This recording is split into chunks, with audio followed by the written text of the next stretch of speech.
Hello, everybody, and welcome to the illustrious Week 3 of the BCS Brawlhalla Champion Series. Who is this lovely gentleman sitting right next to me here?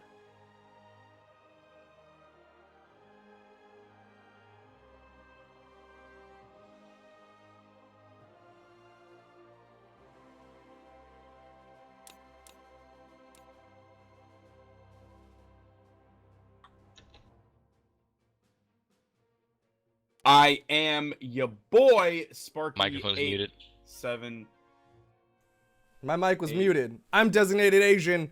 I forgot to unmute myself. I unmuted myself on like 3 different things, but I forgot to unmute myself on OBS. What is up? I'm designated Asian. We're in BCS week 3 again. Sparky, over there. What is up? Introduce yourself. That's all right, boys. It's just we're getting it out of the way early, and then the rest do it at the beginning. It's gonna be smooth sailing all the way to the moon. So, as you may or may not know, I am the famous Sparky878. You can find me at twitch.tv/Sparky878. And I am designated Asian. You can find me at twitch.tv/designated Asian. And we are bringing you BCS Week 3 with the help of our analysts, as always, part of the Creed and TWK. And behind the scenes, we've got Zenigan doing all of the admin stuff. And always, we want to give a huge shout out to the people who helped us get here. Huge shout out to BMG for making this game and letting us stream on the twitch.tv/Brawlhalla channel. Huge shout out to Dobreen for all of the graphic work that he did. All of these graphics were generously made by Dobreen in a very, very short amount of time, which was very awesome from him. And also, we want to give a huge shout out to White Sheepy for a lot of the help in the planning stages of this before we got to where we are now. So thank you guys, and we are gonna go shortly. I'm gonna check in with the admin and see if if we are good to go. He says that the bracket is good. 1 second.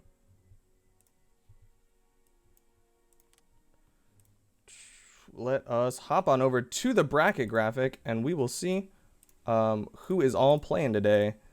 This is our bracket for the day. Let me refresh it one more time. We've got Pugsy, Berthin, Kakzarn, Moose, Magmabob, Legit Punisher, Crocky, Zaloxry, Stardust, Scythe, Tybo, Melvdog, Slapatron, PKPR, Nosedive, Boomy, Darth Mimi, EXO, Publish Peace Productions, Krylik, and Dayton Dude 5.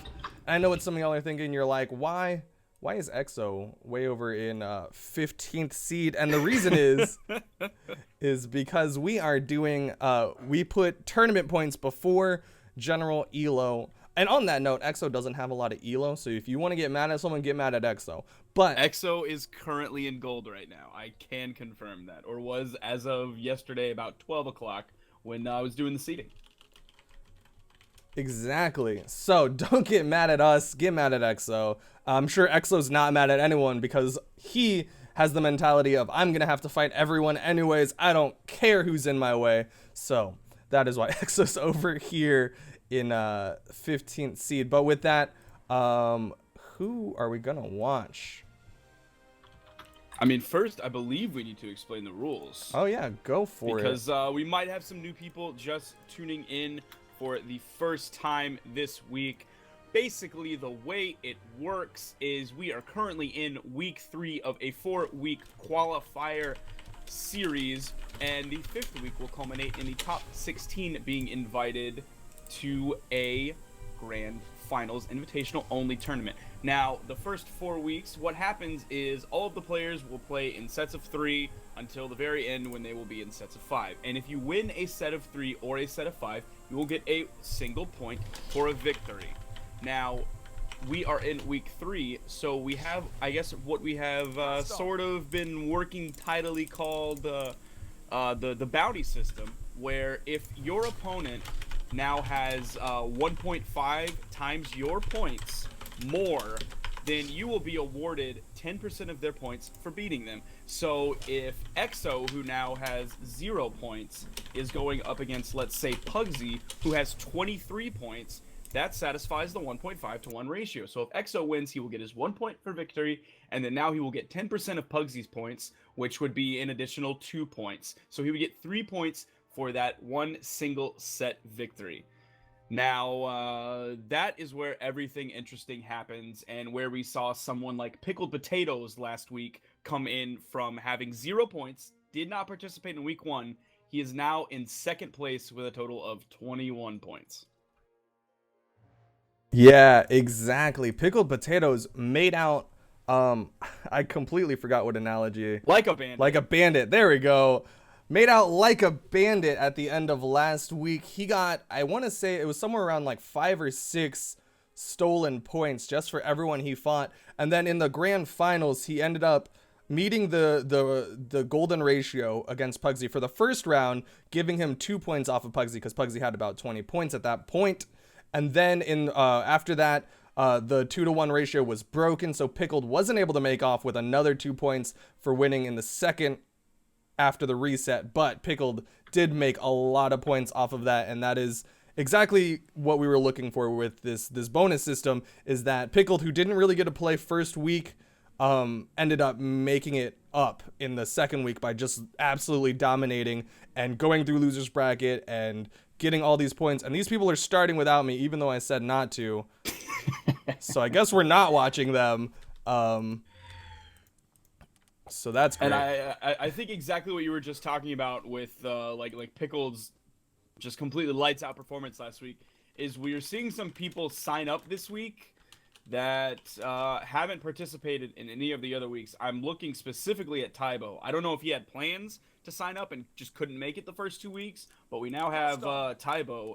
Most of you know him as a big boy in the community. Not a huge tournament winner. I think we've seen him win 1 or 2, one of them being a 1v1 tournament, but I'm not sure if that's his motive for joining, is he saw how much destruction and havoc Pickled wreaked last week and thought, well, I can probably beat just as many people as Pickled, and Pickled's now in second place, so I super have a chance at that $750 prize pool. That is a huge prize pool indeed, and they're all fighting out for it. I think we have a room number. Let me just check with the admins, because this seems like a round 2 match. I don't know if that is what we're doing.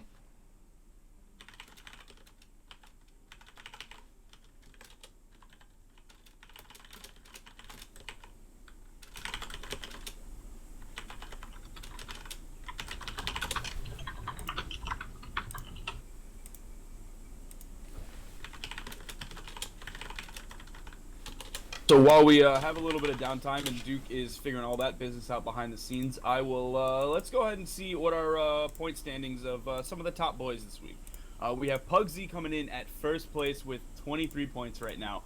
Pickled Potatoes coming in second place after a amazing week 2 performance at 21 points. Twilight coming in third place with 13 points. Legit Punisher coming in fourth with 9 points. Stardust coming in fifth with 8.5 points. Moose coming in sixth place with 8 points. Magma Bob in 7th place with 7 points. Aimer in 8th place with 6 points. Scythe in 9th place with 5.5. LDZ in 10th place also with 5.5. Egg Soup in 11th place with 4 points. Crocky in 12th with 3. Burthen in 13th with 2.5. Alec Furiosity in 14th with 2. Cat Zarn in 15th with 2. And Dobreen in 16th place with 2. That is your top 16, ladies and gentlemen. As of now, that is who will be invited to the grand final invitational tournament.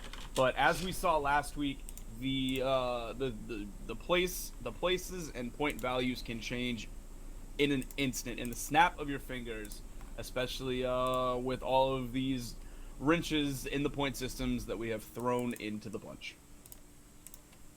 Duke, do we have a game that we're ready to watch yet? Yeah, I think I've found one that is a-okay as long as they haven't started yet. Okay, cool. Here we go. Let me change some stuff up because I've written this. I've written like the players like 3 times already, but we are gonna be watching Darth Mimi versus Tier Boomazing, aka Boomy. Or Boom Pie. I don't know. Boomy's he's had different variations of the name Boomy throughout his career. Yes, he used to be Boom Pie. Then he was I can't remember but he has had a laundry list of names. Of I mean, with a different name versions of Boomy. with a name like Boomy, you can do a lot of stuff. You can just kind of plug it into anything and everything that you see fit. Yeah, and right now it's Boomazing is what he's settled on for this one. But yeah, we are gonna be watching Tier Boomy versus FTS Darth Mimi. How much do you know about Boomy, Sparky? I actually don't know that much about Boomy. I know that he's pretty good. That is about all that I know. Of course, you can see by the tag he's in Tier Clan. I don't know how many people are still in Tier. I think I haven't faced a lot of them in ranked. I haven't seen very many of them recently. Oh gosh, I was gonna start like listing names, and then I realized that I have this really bad habit of mixing Tier and Ren, because for a long time, like the big three was like Boo, Tier, Ren. Ren went off and became Vex, and congratulations to them. And then Tier, for what it's worth, was around, but like has kind of fallen off and kind of been behind the scenes a lot lately. I'm not really sure who's still in the Tier roster, but as we see right now, Boomy is still in there, and we're gonna see what he's bringing out. Darth Mimi is locking in Bodvar. Boomy's locking in Bodvar. So we're gonna start this off with a Bodvar v Bodvar matchup. So plenty of sword versus hammer. Are you ready, Sparky? I'm excited. It's gonna be a Bodvar v Bodvar start, so you know a little bit about what to expect. Hopefully, we'll see some Boomy bringing out some style and hitting the ground running today. And here we go. Boomy picking up the hammer, gets a nice sidelight, but gets caught by the down air from Darth Mimi. Darth Mimi dodging around, trying to find a weapon. Picks up a bomb, drops it towards Boomy, but isn't able to connect. There's a nice side air to do some damage. Another side air. Darth Mimi can't pick up the hammer. I think Darth Mimi has light to pick up, because we saw a side air come out from Darth Mimi. Darth Mimi now having a lot of trouble trying to pick up a weapon, but Boomy is keeping Mimi off of any sort of weaponry. I don't want to slander Mimi here, but this is going to be a very, very tough matchup for Mimi. In Mimi's own words, as of yesterday, I suck. Those were Mimi's words yesterday. I know Mimi's in bronze right now. I'm not sure where Boomy is, but there we see the first blood coming straight from Boomy with that side air. Didn't even want to risk it on a signature, just hitting that side air all the way on the left of the stage. Now Mimi's the one in control with this weaponry. Can Mimi get a hit? A nice side air, not keeping the aggression on. And Boomy is able to make it back up. Stomp into a scoop from Boomy, not able to get the jump nair. An immediate neutral light back on top of Darth Mimi. Darth Mimi trying to use these weapon tosses to get the initiation. Gets caught by the side air from Boomy and the ground pound. Can Darth Mimi finish off this stock of Boomy? There's a mine on the field. Mimi wanting to send Boomy to the Reddit, but Boomy is not having it. Chasing Mimi into the air. Darth Mimi out of jumps, down airing to safety. We're seeing Boomy mostly stay on the ground, and Darth Mimi makes a misstep into his own bomb. Darth Mimi, that is unfortunate, especially when the health was even up and the stocks were not in Mimi's favor. Boomy resetting his jumps with that down air right there. Ooh, Mimi Boomy to aggression. Boomy trying to be cute, dares at the bottom left platform and ends up missing the wall and falls to his death. An uncharacteristic rookie mistake from Boomy right there. Absolutely. Looks like it didn't really put a stick in his craw. It looks like he is just still going, not going to let it bother him. Unfazed, he's going to try to keep the pressure on top of Darth Mimi and finish out this match. All things considered, Mimi's not doing terrible. Some slight misaggressions, but Boomy is able to finish that off with the refresh stock. Boomy is going to take game one of this set of three right here. And I didn't specifically say it earlier, but every set is a set of three until winners finals, losers finals, and of course, grand finals. Absolutely. And in grand finals, there will be the opportunity for a reset if the person coming from losers bracket ends up finishing off their opponent. But before we get there, we've got to get through round 1 with Boomy and Darth Mimi. Same map. Darth Mimi wants the run back. 3, 2, 1, brawl. Looks like Boomy we're able to pick seeing up the first weapon. no character changes. They're just going to run it straight back. Same map, same character matchup, everything. All right, Darth Mimi's got the mine and immediately wants to just trade it out. Boomy able to keep Darth Mimi off of any sort of weaponry. Weapon toss into a nair. Not able to keep the aggression going. Mimi now with the weapon goes for an immediate side sig, and Boomy not able to get a side sig of his own.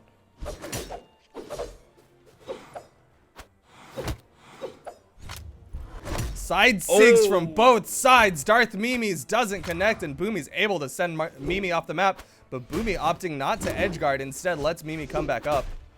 Boomy excellently spaced. Oh, that side sig out from Darth Mimi, catching a bomb to the face, but he is hardly worse for the wear.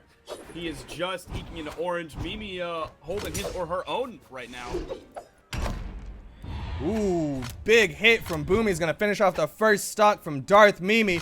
Darth Mimi coming in, no weapons on the map right now. Can Darth Mimi get it? No, gets caught by the scoop. And Boomy's gonna keep Mimi off of that weaponry.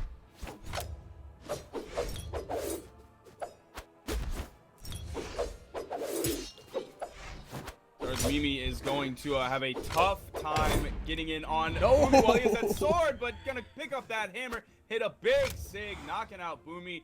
Mimi is barely orange, has a hammer right now, definitely has a weapon advantage, but Boomy is going to be able to get in and hit that neutral light. Looking for some more neutral lights.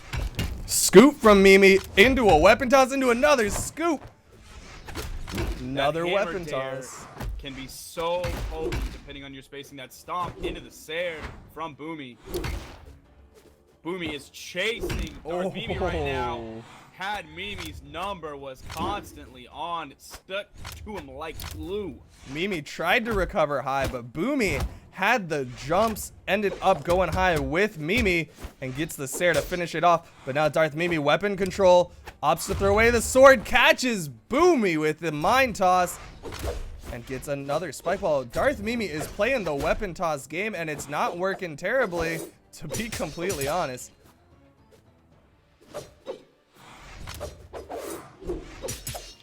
Downlight dare from Boomy, not able to get anything off of the bounce. But Boomy is racking up damage onto Darth Mimi. Can Darth Mimi finish off this second stock from Boomy? Darth Mimi avoiding that neutral sig. Not looking to aggress too hard, especially when he doesn't have the weapon advantage. I do not blame him. Ooh, Boomy looking for a big sig right there. Misses it. Stomp into a side air, finishes it off, and Boomy takes it. And with that, we are going to be going over to the analysts for a quick analysis of Boomy versus Darth Mimi. Hello, hello. Hello. What do you guys Hello, think? hello. Well, Darth Mimi, who has participated in the last two BCS tournaments, doesn't have a great record. I believe he has 0 points. So, you know, he's been struggling so far, and it showed here. But you know, it was definitely nice. I think it was definitely nice to see him give it a shot. Yeah, I mean, honestly, you could tell that first match. I'm not sure how comfortable he is playing in tournaments just yet. For those of you who have never participated in a tournament, it's different. You get a lot of shakiness by nerves. You know, it can affect everybody a little bit differently. And we kind of saw that a lot in the first match. He seemed a little hesitant and kind of unsure about a lot of his decisions. But that second match, I do want to give him credit. It looked like he was able to calm down and kind of formulate a game plan and start following it. And he really did, especially with those sequences where he was using the hammer throw for a lot of interrupts, followed into immediate pressure. And, you know, he had lengthy sequences of like 15-20 seconds where it was just him controlling the pace of the match doing that. Unfortunately, you know, Boomy kind of saw that, figured it out. I was just like, all right, I'm gonna start switching it up a little bit here.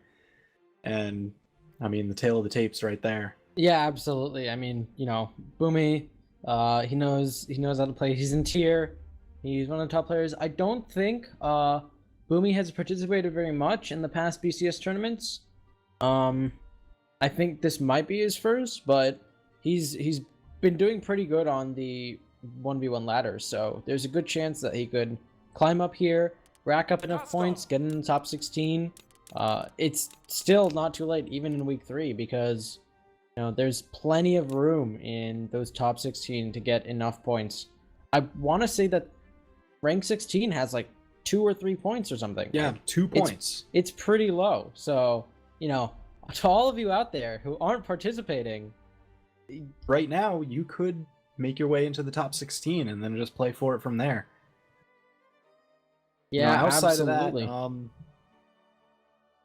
I know Darth Mimi had a rough bracket the past 2 weeks. I know he was playing people like Moose and a couple A lot others. of Moose. He played Moose round 1 for week 2 and week 1. Whoa. So That is pretty rough. Let's see. He's actually going to be playing the loser of...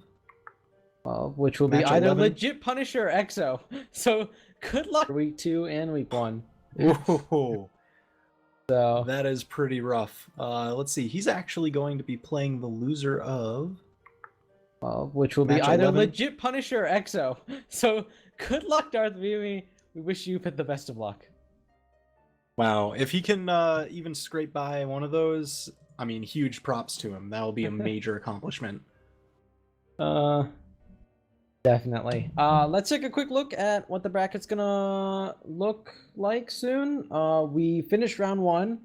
Melvdog, PKPR, Boomy, EXO, and Krillic are moving on up into round 2, which gives us a really, really solid bracket. This week, for sure, a lot more people showing their faces. A lot of good EU players. Stardust is here. Oh, EXO yeah. is here. As Sparky mentioned, Taibo has come. We got a bunch more people. Magma Bob, like I said, Boomy, PKPR. I'm really And then, of excited course- to see Taibo play. It's Oh, been a while, absolutely. It's He's been a been out of while. the public eye. It's gonna be fun. And of course all the returning people, Pugsy, Moose, Legit. Yeah, and I think we're gonna go ahead and hand it over right now. Awesome. Thank you guys for that wonderful analysis. We're going to be hopping back over to Sparky and myself.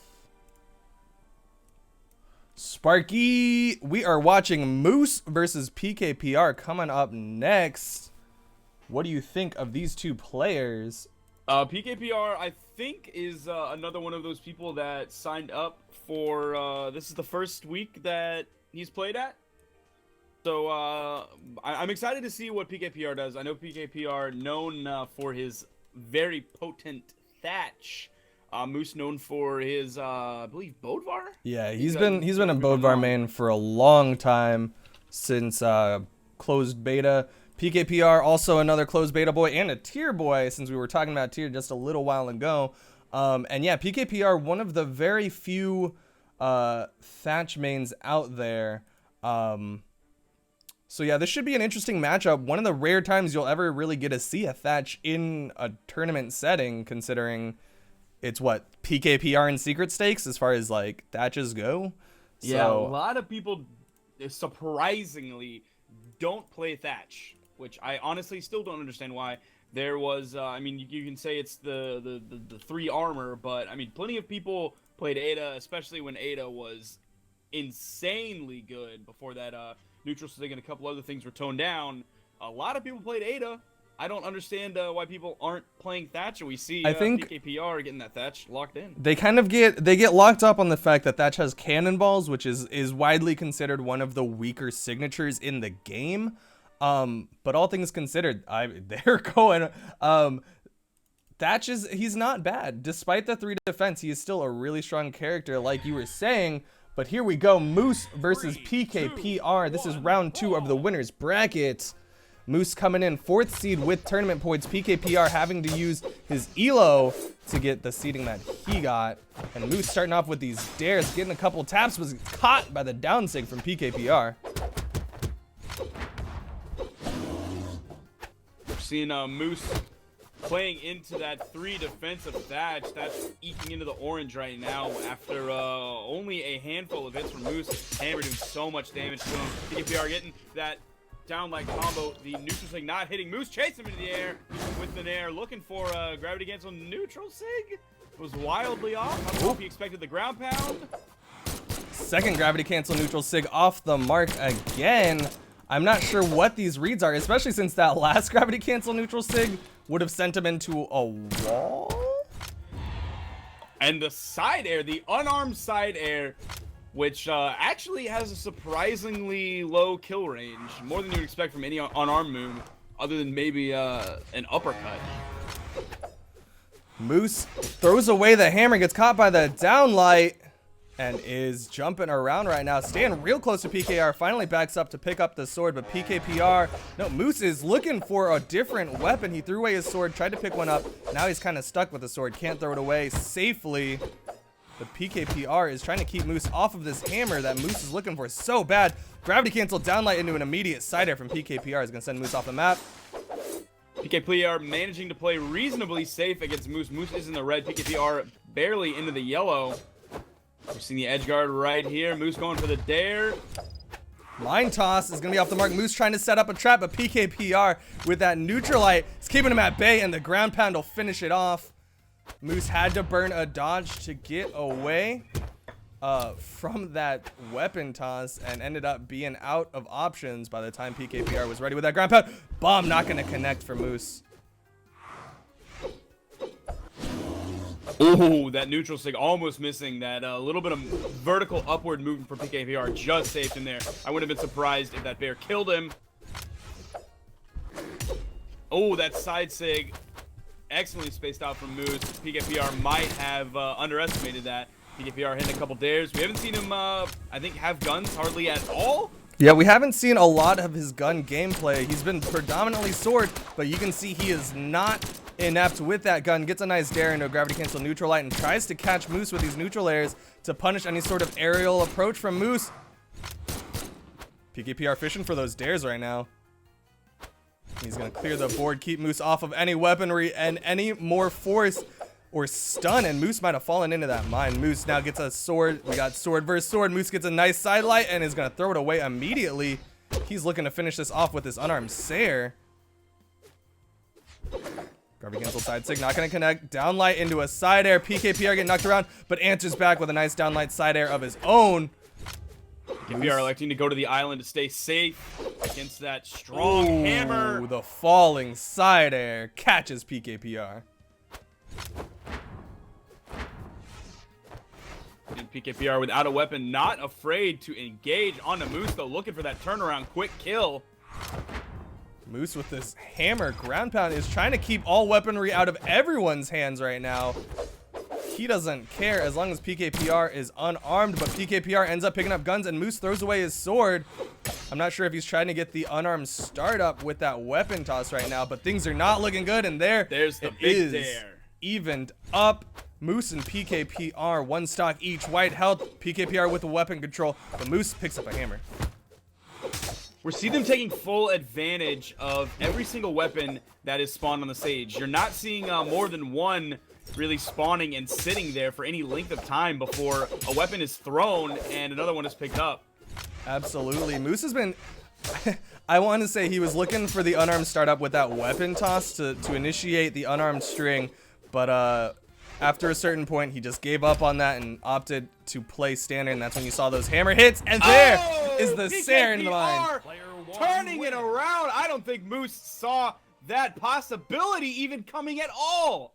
Normally, when you set up that trap, you expect to get side-lighted, unarmed, on the ground, side-lighted into it. Anything else, you hardly expect that. That's just absolutely unfortunate for young Moose here. But that is only game one. That is game one. Moose does have a second game, and I hope he learned his lesson, because he threw away about, I want to say, close to 10 weapons and got next to nothing off of it. So hopefully he'll have wisened up and say, you know what, maybe I'll hold on to this weapon and actually like use it to hit my opponent, because these weapon tosses to initiate unarmed just were not working out. But here we are getting ready for game two, Moose versus PKPR. So many people talk about how throw is absolutely potent. I'm, of course, one of those people. You hear me yell about it all the time, but it wasn't effective for either player last game. Almost, I would say, a vast majority of the throws were just completely missed via dodges or just the projectile wouldn't connect with the person. But here we go. Round 2, sword versus sword. PKPR getting the neutral light onto Moose and evens up the damage. Downlight. There's the gravity cancel downlight again from PKPR. I think he's taken pages out of Magma Bob's book with those close to the ground gravity cancels. But PKPR using that dodge, can't get to the wall, and Moose is going to take the first stock. Didn't even need the hammer ground pound. I tell you what, that Bodvar sword down sig is so potent with that force angle. That can just completely ruin your day, and PKPR, oh no. Oh! No, it's not going to get sent him Too too much vertically, damage. soaring over that mine, much to PKPR's avail. I'm sure Moose might be going to church tomorrow after not being sent in that mine again. PKPR gets the downlight tap, but wasn't able to follow up with the recovery given that Moose wasn't at the neutral ground height, but the down sig from PKPR takes it out. Stocks evened up. PKPR taking not too much damage for his trouble, but there, Moose immediately gets a side air. Moose, again with these ground pounds, wants to kill PKPR in the shenanigans area, is unafraid to fight unarmed versus sword. Moose charging up the bomb Moose toss. That was super dangerous. PKPR expected Moose to throw that a lot earlier than he did. PKPR wasting everything, almost dodging straight into that neutral sig. Moose trying to get these big sig reads right now. He knows PKPR is in the red, gets the recovery hit, but PKPR able to get a nice down air, can't follow up, side sig not gonna connect, but PKPR can't punish. Gravity cancel neutral sig not gonna connect, and once again PKPR opting not to punish these big sigs from Moose. I don't 100% blame him. He is in the red right now. That big ground pound is gonna... That is it. That's it. That's why he didn't want to punish those sigs, because he didn't want to make a mistake, especially into that shenanigan zone where Moose isn't in the most danger and PKPR absolutely was. PKPR now switching it up, has the guns in hand, and Moose staying unarmed once again on top of him. No, PKPR switching back up to that sword. Much more comfortable with this sword. Looking for the down sig to finish it off again.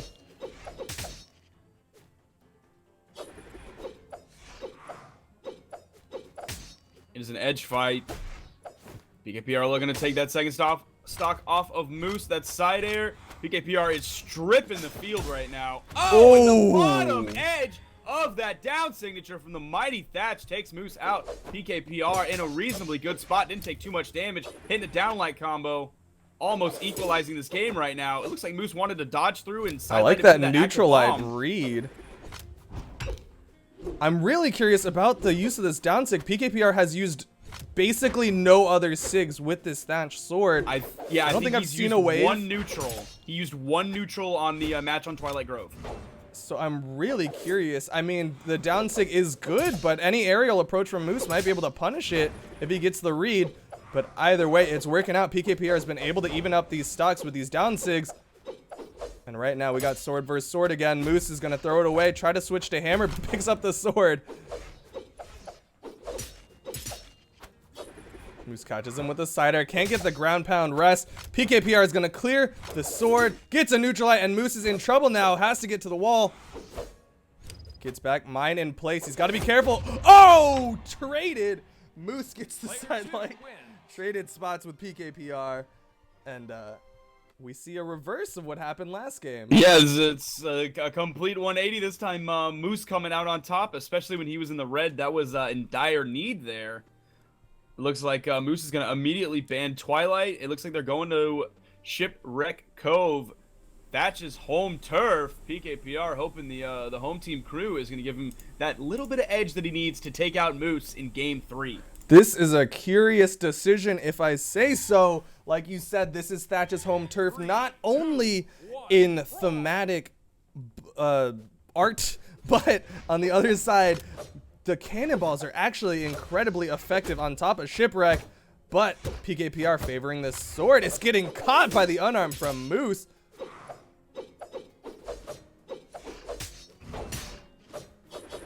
Moose looking for that early gimp, but PKPR makes it around him, gets a downlight side air to knock Moose off the map. Can't get the ground pound, and Moose answers back with a side light. Can't get the neutral sig read. Excuse me, not gravity canceled.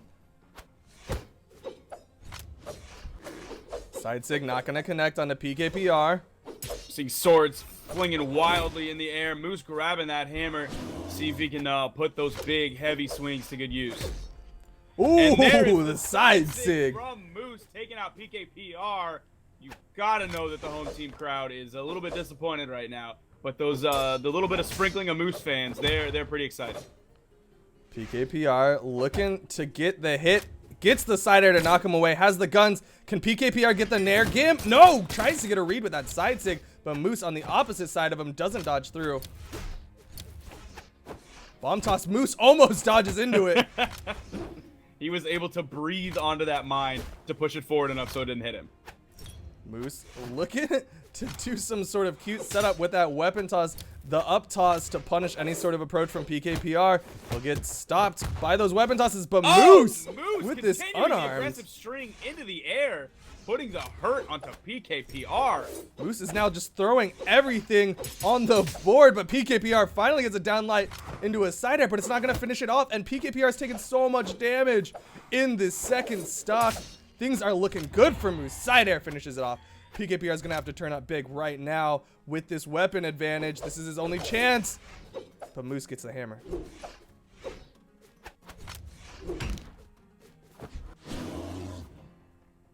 Looking to defend on that aggressive stance from PKPR. Looks like PKPR is playing a little bit more reserved now that he knows he is significantly behind, especially on that poor defenseless Thatch. Weapon toss from Moose doesn't connect on a PKPR. PKPR has just gotten the first hit. PKPR is going to need some bigger strings if he wants to even up this health quicker, or he's just going to have to play safe and start switching to Sair spacing. But against Hammer, I don't know how effective that is. Side air from Moose sends PKPR off the map, and the ground pound's not going to connect, but that hammer toss from Moose is just setting up a slight trap, keeping PKPR in trouble. But down light string twice in a row from PKPR can send Moose away. Health getting close, and that's enough. PKPR has evened it up. Even if he dies right now, he has done what he needed to do with this stock. But it's not over yet, and Moose has not been able to get back to safety. There's the side air, keeping Moose off again.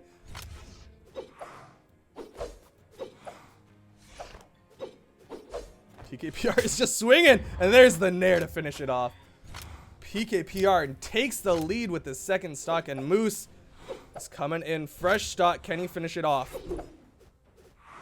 One hammer Sair will definitely send him out. One hammer nair will send him out. There's the Sair. The big Sair from the hammer. PKPR comes in, doesn't have the unarmed potential that we've been seeing out of Moose. Instead, just does spike ball and goes for the weapon pickup. PKPR favoring weaponry right now. Can't get the dare. And I'm sure he was thinking that he wanted to throw away these guns and pick up that sword from Moose. We'll see if PKPR is able to do it. But Moose picks up the hammer. PKPR, very different playstyle with these guns. A lot more spacing. Ooh, that neutral sig. I do not like the Thatch neutral sig. I think it recently got a buff. Cannonballs. The startup frames on it. Ooh, barely dodges through the neutral sig. Yeah, I think the neutral sig for PKPR got buffed recently. But right now, down air from PKPR. He's been able to rack up quite a bit of damage on the Moose, but can't pick up the recovery. Oh! He got the downlight. He could have hit nair the didn't uppercut. connect. Well, I mean, the nair didn't connect, so I think PKPR just wanted to get something. Down sig. Downlight side air from PKPR. Moose off the map. PKPR throwing literally everything, but Moose gets to the wall, has the jumps. He's got basically the reset right now. PKPR going high. Moose not gonna try to pick up that bomb. Moose, no! Player You one. threw Such it. an explosive game. You threw it. You saw it, Moose. PKPR takes game 3. Let's see what the analysts have to say about that explosive match. Moose. PKPR, Please. bombs and explosives. What do you guys have to say? He was so close. Everyone in chat was going wild that game. Moose was getting energy. PKPR was getting energy. And oh man. Every single match, the final kill was an explosive. Yeah, I mean The first round, PKPR kind of did the rope-a-dope on Moose there and got the sidekick into the mine, and then Moose just answered right back the next game with the same scenario.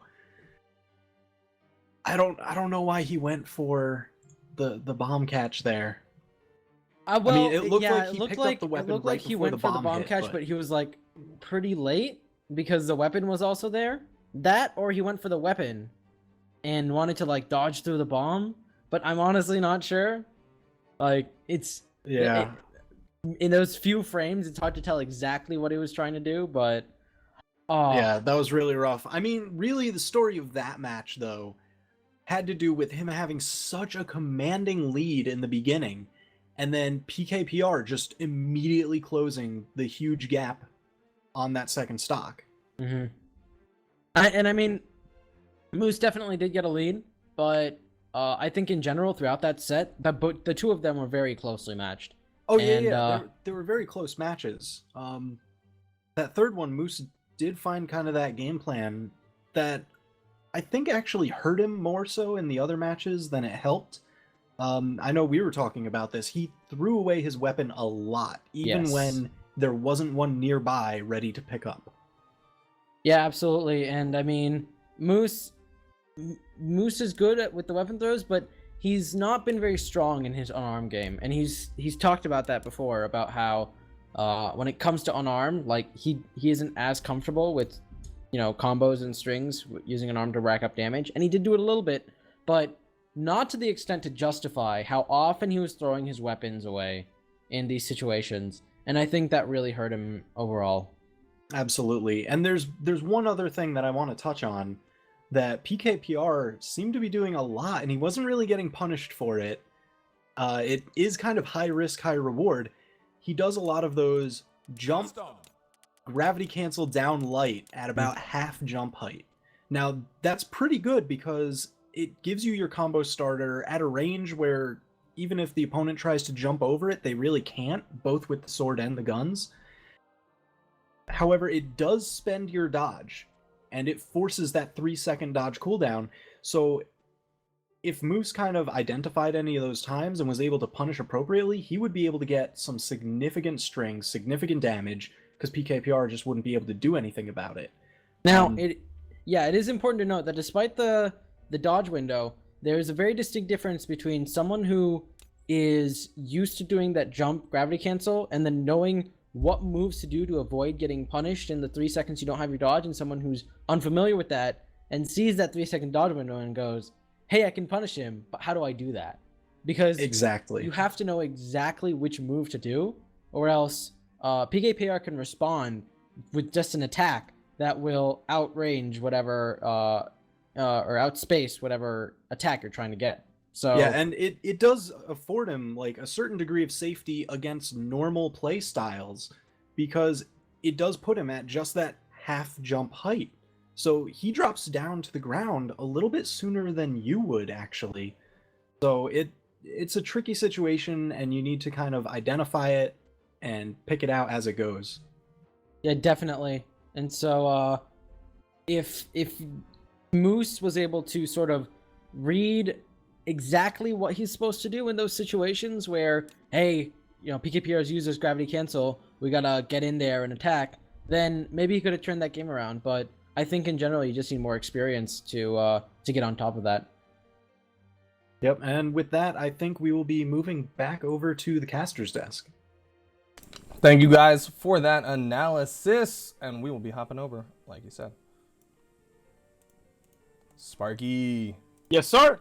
We've got Tybo, who you were introducing earlier, I believe, as one of the players who's been around for a long time. He made it really big back in closed beta and then took some time off and is now back, still in Boo, versus one of his Boo members, TH Stardust from across the pond. TH Stardust from the EU. He also was big in closed beta, but has managed to keep that momentum coming into open beta. He hasn't really dominated the way that he did back in closed beta, but he's still been a relatively strong player. Shows up pretty big, can take out some of the big players, but for the most part, has been a little bit more noticeable in the competitive scene. Stardust, well, what do we think? He plays, let's see, he's played Koji. He was the first one to make Diamond after the reset with Hattori. He played Hattori when he made that Diamond. He also played Teros in competitive, and he's hovering on Lord Vrax. Taibo on the other side, Bodvar Asuri. Am I missing anything?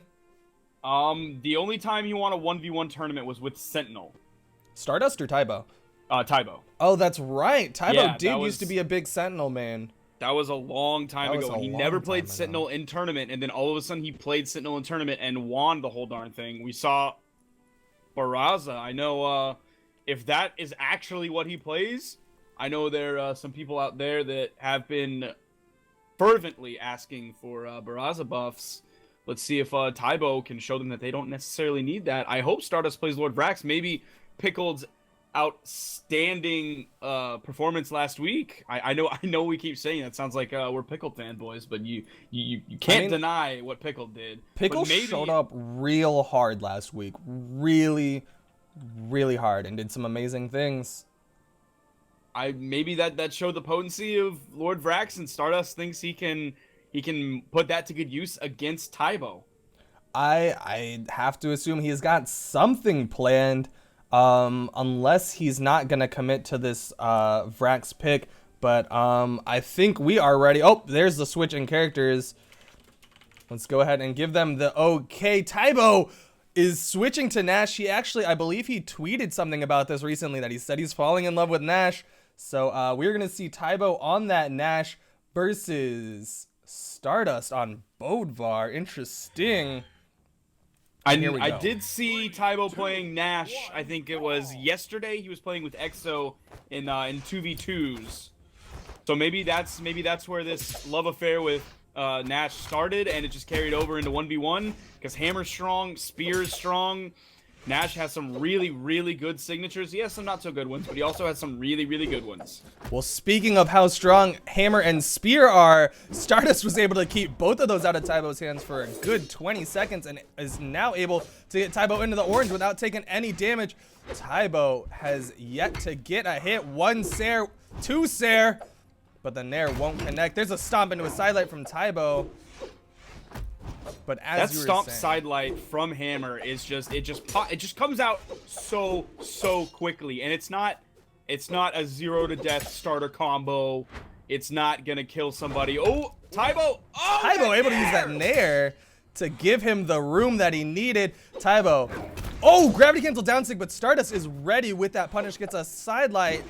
Interesting option. I'm not sure why he went for sidelight over maybe a downlight side air, but as of right now, Taibo's in the red, Stardust is in the orange, and he gets the side air onto Taibo. Taibo off the map, doesn't have the movement, and has to dare away. Did you see a taunt from Stardust? Yes, that is one hearty salute from Stardust. You didn't get to see the pregame banter from these two players, but Taibo was saying that if Stardust is able to 3-stock him, that he'll take off the boo tag. So that might be interesting. I mean, that's a reasonably safe bet. Both characters are very good, unless something catastrophically failed time and time again.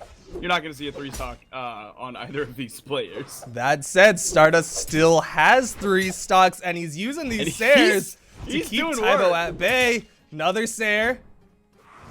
Ooh, tries to go for the ground pound read. Interesting option, but Taibo might be able to finish it off. Ground pound sends him to the other side, but Stardust doesn't have the movement. 3-stock ended. The dream is over.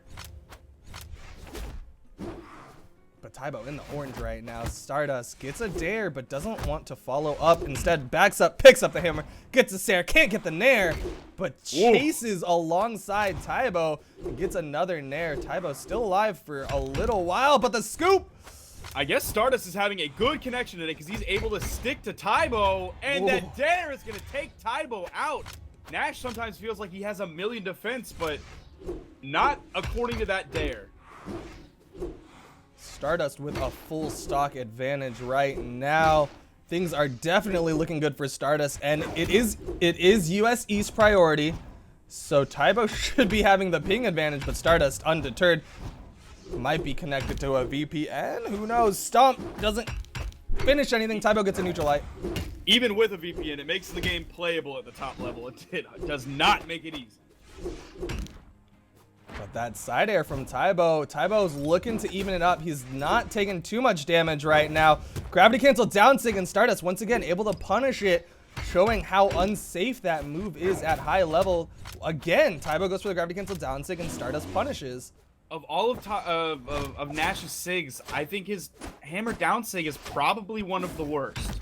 I mean, it's got a lot of horizontal movement, and with the gravity cancel, it's a little bit unexpected, but Stardust has been ready for it each and every time, and Stardust taunted a little bit early. Tybo gives him the salute. Gravity cancel salute.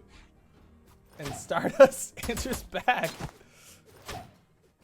See, on an unsuspecting player, I can see Tybo. Tybo. Oh, almost got that bomb. Tybo looking to finish it. Has already gotten Stardust in the red state. You taunted a little early, my friend. Oh my word. Taunted a little bit early. Can Tybo do it?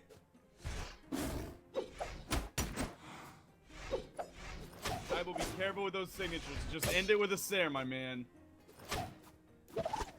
Oh! And there it is, and Stardust charging up. He's bringing the arm up, but Tybo is taken down. And that is going to be game one going the way of Stardust in a very odd match, to be completely honest. Stardust had control, and then I guess somewhere in there, Tybo snapped for a second, was bringing it back, but Stardust just had a little bit too much damage on Tybo, gets the Sair, and finishes it off. Will we see a character switch from Tybo back to one of the old mainstays, Bodvar, I don't Sentinel, think so. Bryn? Or I'm just gonna lie, and he's immediately gonna change to Bryn. Bryn? I don't know what Bryn. Tybo turned on that last stock that just immediately seemed to turn the game around for a second, because we didn't see any spear play like that at any other point during that game. But maybe he took a second to get warmed up, now has that spear locked in, hopes he can do some work on... Oh, Ooh, Stardust going for the huge unarmed string, but two big axe hits is going to even it back up. Neutral light catches Stardust, and the Tybo read the patch notes. He knows exactly what they buffed on Axe, and he knows how to use them now. Especially on Bryn, with that amount of dex that she has, compared to many of the... Oh, he's got the balls. Why? I'm surprised Stardust didn't continue that aggression. Why did he get back on the top of the stage? I mean, like we were saying, he does have the ping disadvantage, and maybe he doesn't want to over-aggress and end up just mistiming something and getting a big punish from Tybo. But Tybo right now in slight control, I would say. I think that was a complete mistake, because it's not like Tybo had hammer to where you could turn it around with a recovery. But right now, Stardust has all of the weaponry. Tybo dodges in, picks up the axe, but hasn't been able to get a hit. Both of them are in the red. Nobody wants to give up the first stock. And Tybo dodges forward, gets caught by the side air from Stardust, dodges up again, and Stardust not able to finish. They're both looking for side airs right now. They both want the kill with a side air. Stardust, perfect now times. Stardust has hammer. Gets through the dare. Oh! Recovery not going to connect. Neutral light going to keep Stardust back. I would have liked to see a side light, down light there. It might have been enough to kill, but there's the Sair. The Sair is going to take him out. No taunt this time. We saw him kind of stand in place. Thought we might get a taunt. He was thinking about his options, but the neutral air from Stardust, immediate rebuttal. Stocks evened up, and Stardust with weapon control. No weapon options for Tybo, but Tybo's going to hold on to this spike ball, just juggle it a little bit.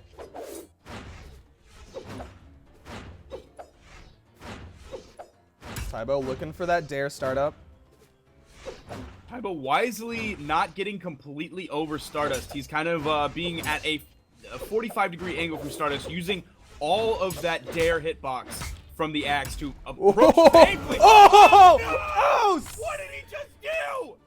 Tybo! Oh my god! Neutral air, recovery, gravity cancel, neutral sig, finishes it off, and Stardust stuck behind, but he's evening it up slowly. Tybo's in the orange. I'll tell you what, the O in Tybo's name just turned into a 0 and it went from 0 to death. Tybo showing why Bryn is strong, showing why Axe got the buff. Maybe didn't need it, but Stardust looking to get this and hasn't taken too much damage yet. This match right here is just a big old thank you message to BMG. Just Round thank you for pound. the axe buffs. Is he gonna be able to make it back? There No, it Stardust is. is there Finished with the ball off. placed there. Stardust didn't take too much damage despite that huge play from Tybo. Stardust unshaken comes in, says this stock's fresh. We got a different game, and we are back to neutral. Tybo with this spear hasn't been able to get a hit on the Stardust. Switches it up, has the axe. Yeah, we haven't seen Tybo do very much this match with the spear, which I would have thought that's the overlap between Nash and Bryn. Side air aggressive, but like you were saying, we haven't seen a whole lot from Tybo's spear. But Maybe then he just again, completely tossed the spear idea, and if you're gonna play axe, I would recommend playing Bryn. yeah, I Bryn, think she has the best axe. I think it's a lot of between people would her and agree with me. Azoth, really. Yep. And most people would tend to agree that Bryn is the stronger of the two. But right now, Tybo has made it back in the red. But, oh, that dare, one more dare. Nope, Stardust makes it up, and we are back to neutral. Tybo looking to finish it, gets one Sair, but once again, he's going to need another big hit. Recovery sends him back.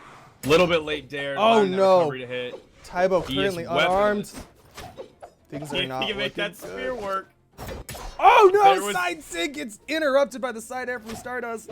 He blew his dodge. It should be up by now, though. Oh, side air from Stardust, Oh. and that is it. Player 1 wins. Stardust takes it 2-0 over Tybo, but Tybo was not down and out for that. That was a very even matchup, and let's see what the analysts have to say. Yo, Hello, hello. Hello, hello. Tybo versus Stardust. Give me your thoughts. Have at it, Tybo, Creed. you know, it's good to see him again because it's been a while, of course, like we were discussing before, since we've seen Tybo in a tournament. But, you know, he did his best and Stardust just barely beat him out. Yeah, very close set. I know he's kind of been toying around with Nash recently, so that was kind of that early pick. But, you know, in the discussions I've had with him, he has said that he's not very confident in his hammer game. He understands that it is a very good weapon, but just not for him. You know, historically he's played Hattori, Sentinel, and then most recently Bryn. And I don't know, going back to that Bryn with the comfort pick of the axe definitely seemed to pay off. That was a much closer second match all throughout with, Yeah, I mean, definitely. obvious flashes of brilliance.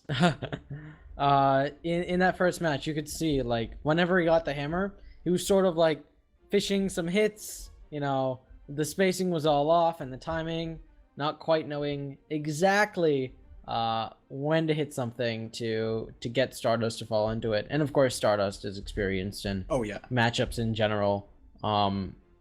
But in that second set, Tybo killing from the top, which I don't know how many people in chat remember, but back in the day, that was the Tybo combo, killing into the top of the map, and Tybo was sort of championed that, brought that back. It was beautiful, but unfortunately it wasn't enough as he couldn't get the edge guard on Stardust in the very last few seconds of that last stock.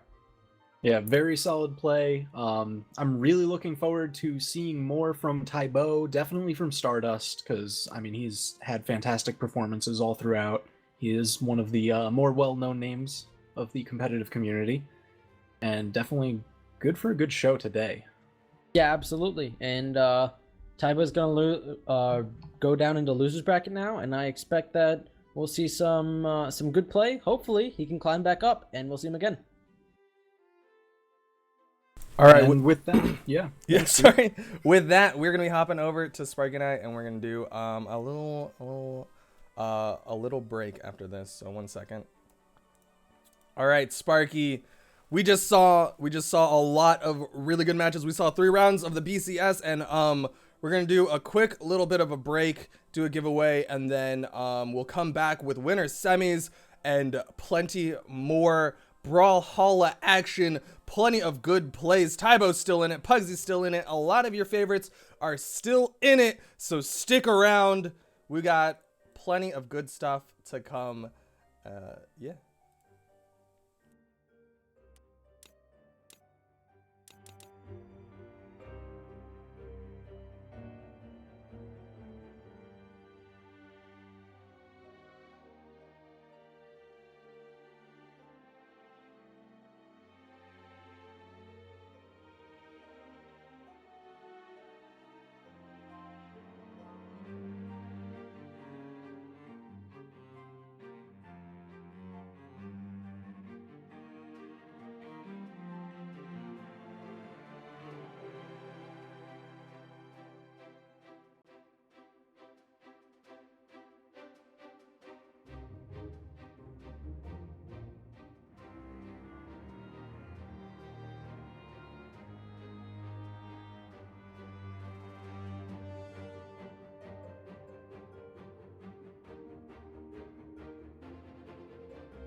I forgot it.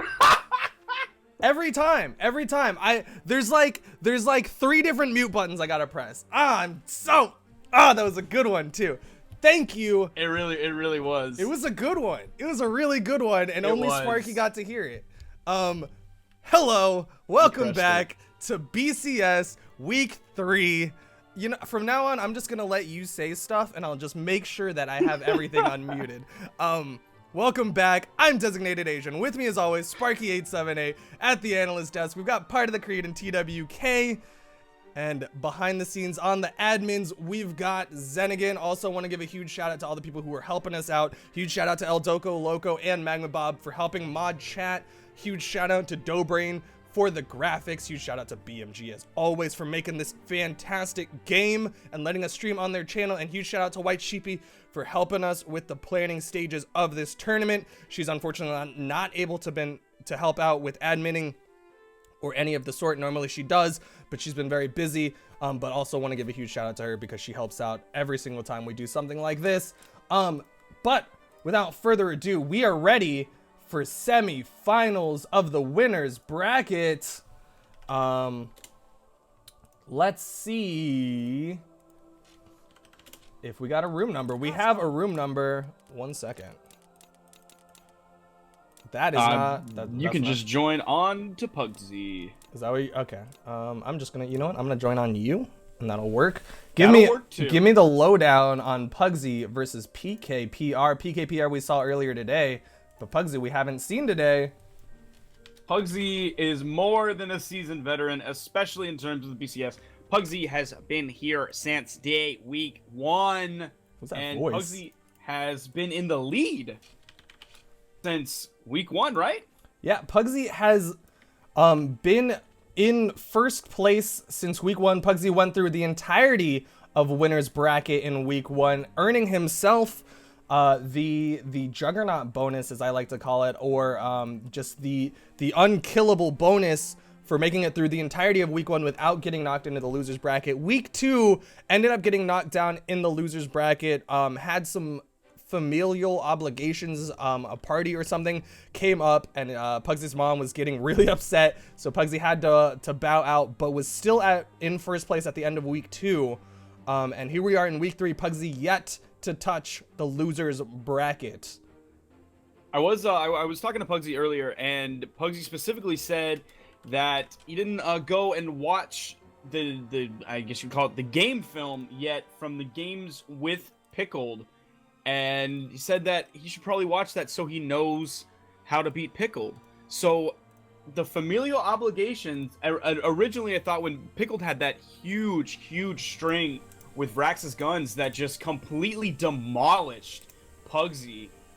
And then I thought that was, you could chalk that up to maybe Pugsy's mom was yelling at him in the background, or he was just off his zen, off the center. But maybe that wasn't the case, and maybe nobody knows how to beat Pickled just quite yet. A lot of people don't play Vrax. We know that he's one of the least played legends, especially at the top tier. It's kind of Pickled, and then there's a little bit of Stardust in there whenever he feels like bringing Vrax out. But so that's, other than that, Pugsy seems fairly confident that he'll just kind of go in and take everybody down. We saw Pugsy have a money match last week with Legit Punisher that he 3-0'd. And it seems right now that Pugsy is the unstoppable force. Maybe PKPR will be the immovable object, but all that remains to be seen. Pugsy is proven in battle, especially in the BCS. I mean, worth noting, I'll be honest, I was half listening because I was answering admin stuff, but worth noting, the only person who's really put a chink into the Pugsy armor was Pickled Potatoes, who wasn't able to play this week. So as far as like major threats to Pugsy go, who is there, right? Pickled Potatoes, the only person who's really been able to knock Pugsy down, is not here. So that leaves... EXO is here this week. That's true. There are players who haven't been able to play in the previous BCSs. EXO, Tybo, as well as if PKPR. There's anybody that's just gonna show up and completely ruin anybody else's plans for the #1 spot, it's gonna be EXO. Absolutely. So it remains to be seen if or when Pugsy gets to that point. But first, PKPR is going to have to take him down, or he's going to have to get through PKPR. But without further ado, I think we're ready. Are you ready? I'm ready.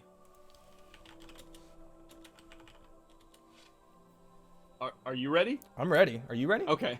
I'm ready. I wanted to make sure that everyone's ready because we're about to watch Pugsy versus PKPR. PKPR Thatch. 100%. I don't think I've seen anything other than Thatch, and more explicitly, we've basically only seen Thatch sword. Pugsy on the other side. Playing Cassidy again. Cassidy. We've I got the literally 8 dex. told Pugsy this 8 dex to hammer. not play Cassidy again. It's an 8 dex hammer though. Yeah, but last time Pugsy's Cassidy, no offense, was an abysmal failure. But it's an 8 dex hammer. 3, But here we go. Pugsy versus PKPR. Maybe Pugsy will show PKPR how to use those guns. PKPR picks up the guns, but gets caught by the Dare neutral light, but Pugsy can't chase dodge fast enough into the second neutral light. Pugsy now with the hammer. PKPR, he's still using those guns, catches Pugsy with a neutral light and throws it away. Tries to keep that string going, but couldn't get the hit.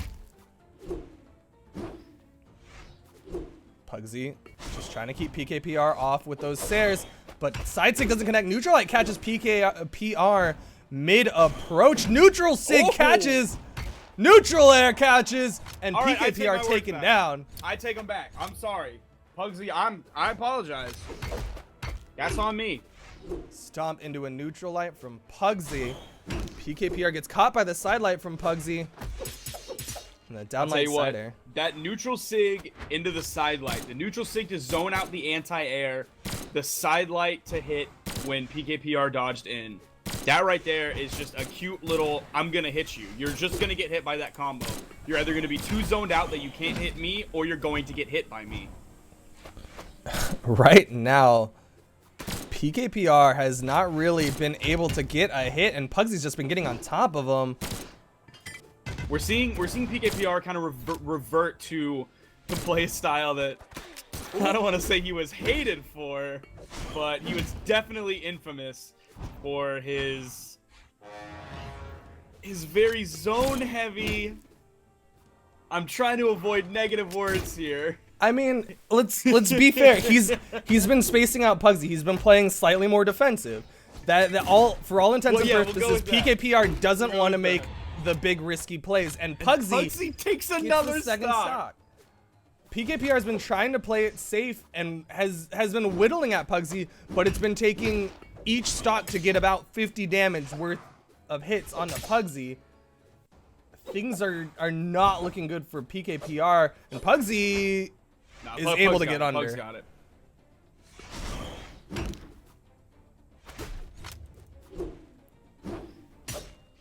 Down air from PKPR, juggles Pugsy up. Can PKPR finish off this stock?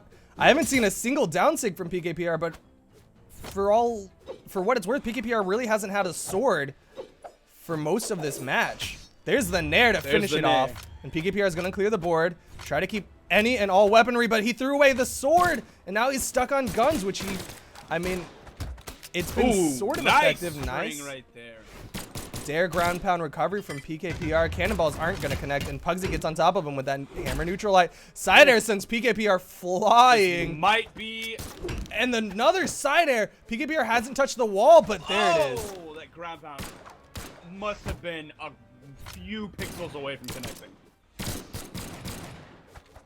Recovery not going to connect for Pugsy, but PKPR not able to punish. Recovery pickup, and there it is. Recovery from Pugsy. Player one I wins. am sorry that I ever doubted you, Pugsy, and your Cassidy. Because you Pugsy just put it to work. commanding position. Pugsy does technically have the option of switching it up, but at this point, why would you? If it ain't broke, don't fix it. And this is some like Dragon Ball Z power level stuff going on. Pugsy's like, I haven't even reached my final form. PKPR is like, all I got's Thatch. Oh, or not. PKPR has an Ada.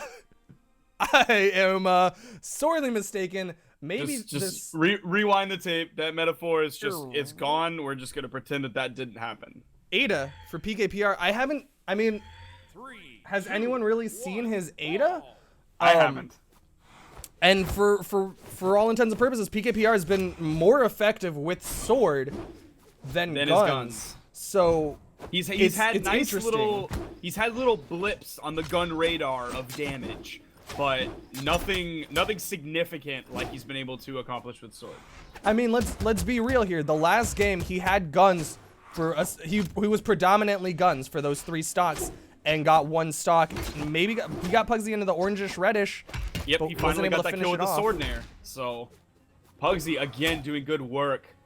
I'm not sure. Maybe PKPR just isn't comfortable with very many other characters. I would not choose a 3 defense character here against Cassidy's, like you said, 8 dex hammer. Pugsy keeping that aggression on with that nair though. Hammer is so good right now, and it can put so much damage on you. People think of guitars and people think of guns as the damage rack up weapons, but if you let Hammer touch your body, it's not a good day for you. I think The recovery not killing. PKPR is trying to finish this off. He's been more effective. He is definitely doing better in this current matchup, but I think Koji would have been the better option here. It would have been an aggressive sword like he's used to, and slightly more defense with the Koji. I think Koji has 4, and he'd have bow, which would be a completely different weapon than the guns that he hasn't been too effective with. But right now, PKPR is fishing for these spear side airs, and Maybe Pugsy he's confident. dodging around. Maybe he's confident in the guns, but he's not confident with bow. And once we saw him kind of revert to that more defensive play style, we saw him do a little bit more work. Maybe he feels he can accomplish that with spear. And use what... Oh, There it is. there is finally the first strike. Almost a 2-minute first stock, which is uncharacteristically long. That was maybe he just feels he a can very put that pace spear first spacing to stock. good work. I guess. I mean, obviously PKPR, he's struck a nail with this Ada, gets the down sig, and it's even. So the Ada pick isn't not working for PKPR, but it is an interesting pick for what it's worth. Down air from Pugsy, down air from Pugsy. Oh, not gonna keep it going. Instead, Yeah, we waits to saw- see how PKPR adjusts. We didn't see a gravity cancel neutral light or a gravity cancel downlight, which has been more the choice of top players in terms of gun strings recently. Absolutely. But right now, PKPR unable to get that weaponry, looking for the unarmed, gets hit by the ground pound. Mid downlight down sig from Pugsy, covers both sides. PKPR not able to get out. Can't punish the recovery. Ooh, tries to go for the side sig read, but the dare. I would have liked to see okay, there's the side sig. I would have liked to see Pugsy before try to punish with either a side sig or a neutral sig and try to read the jump.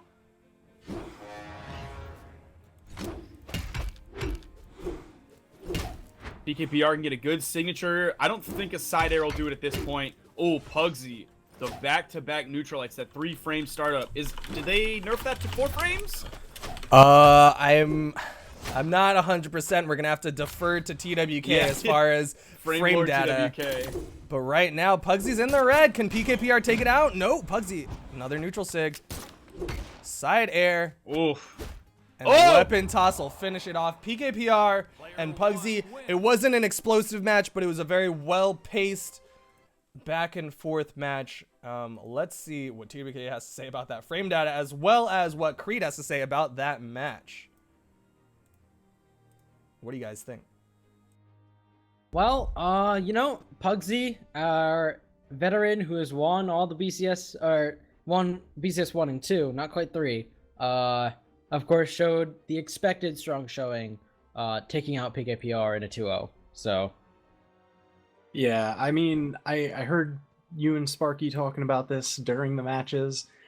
I don't really agree with the switch to Ada either. I don't know, there's largely almost no difference between their stats. It's trading 1-3 armor legend for another. So the only real difference is he swapped out his sword for a spear, and I don't think he really gained enough from that change to kind of justify giving up his arguably very strong sword.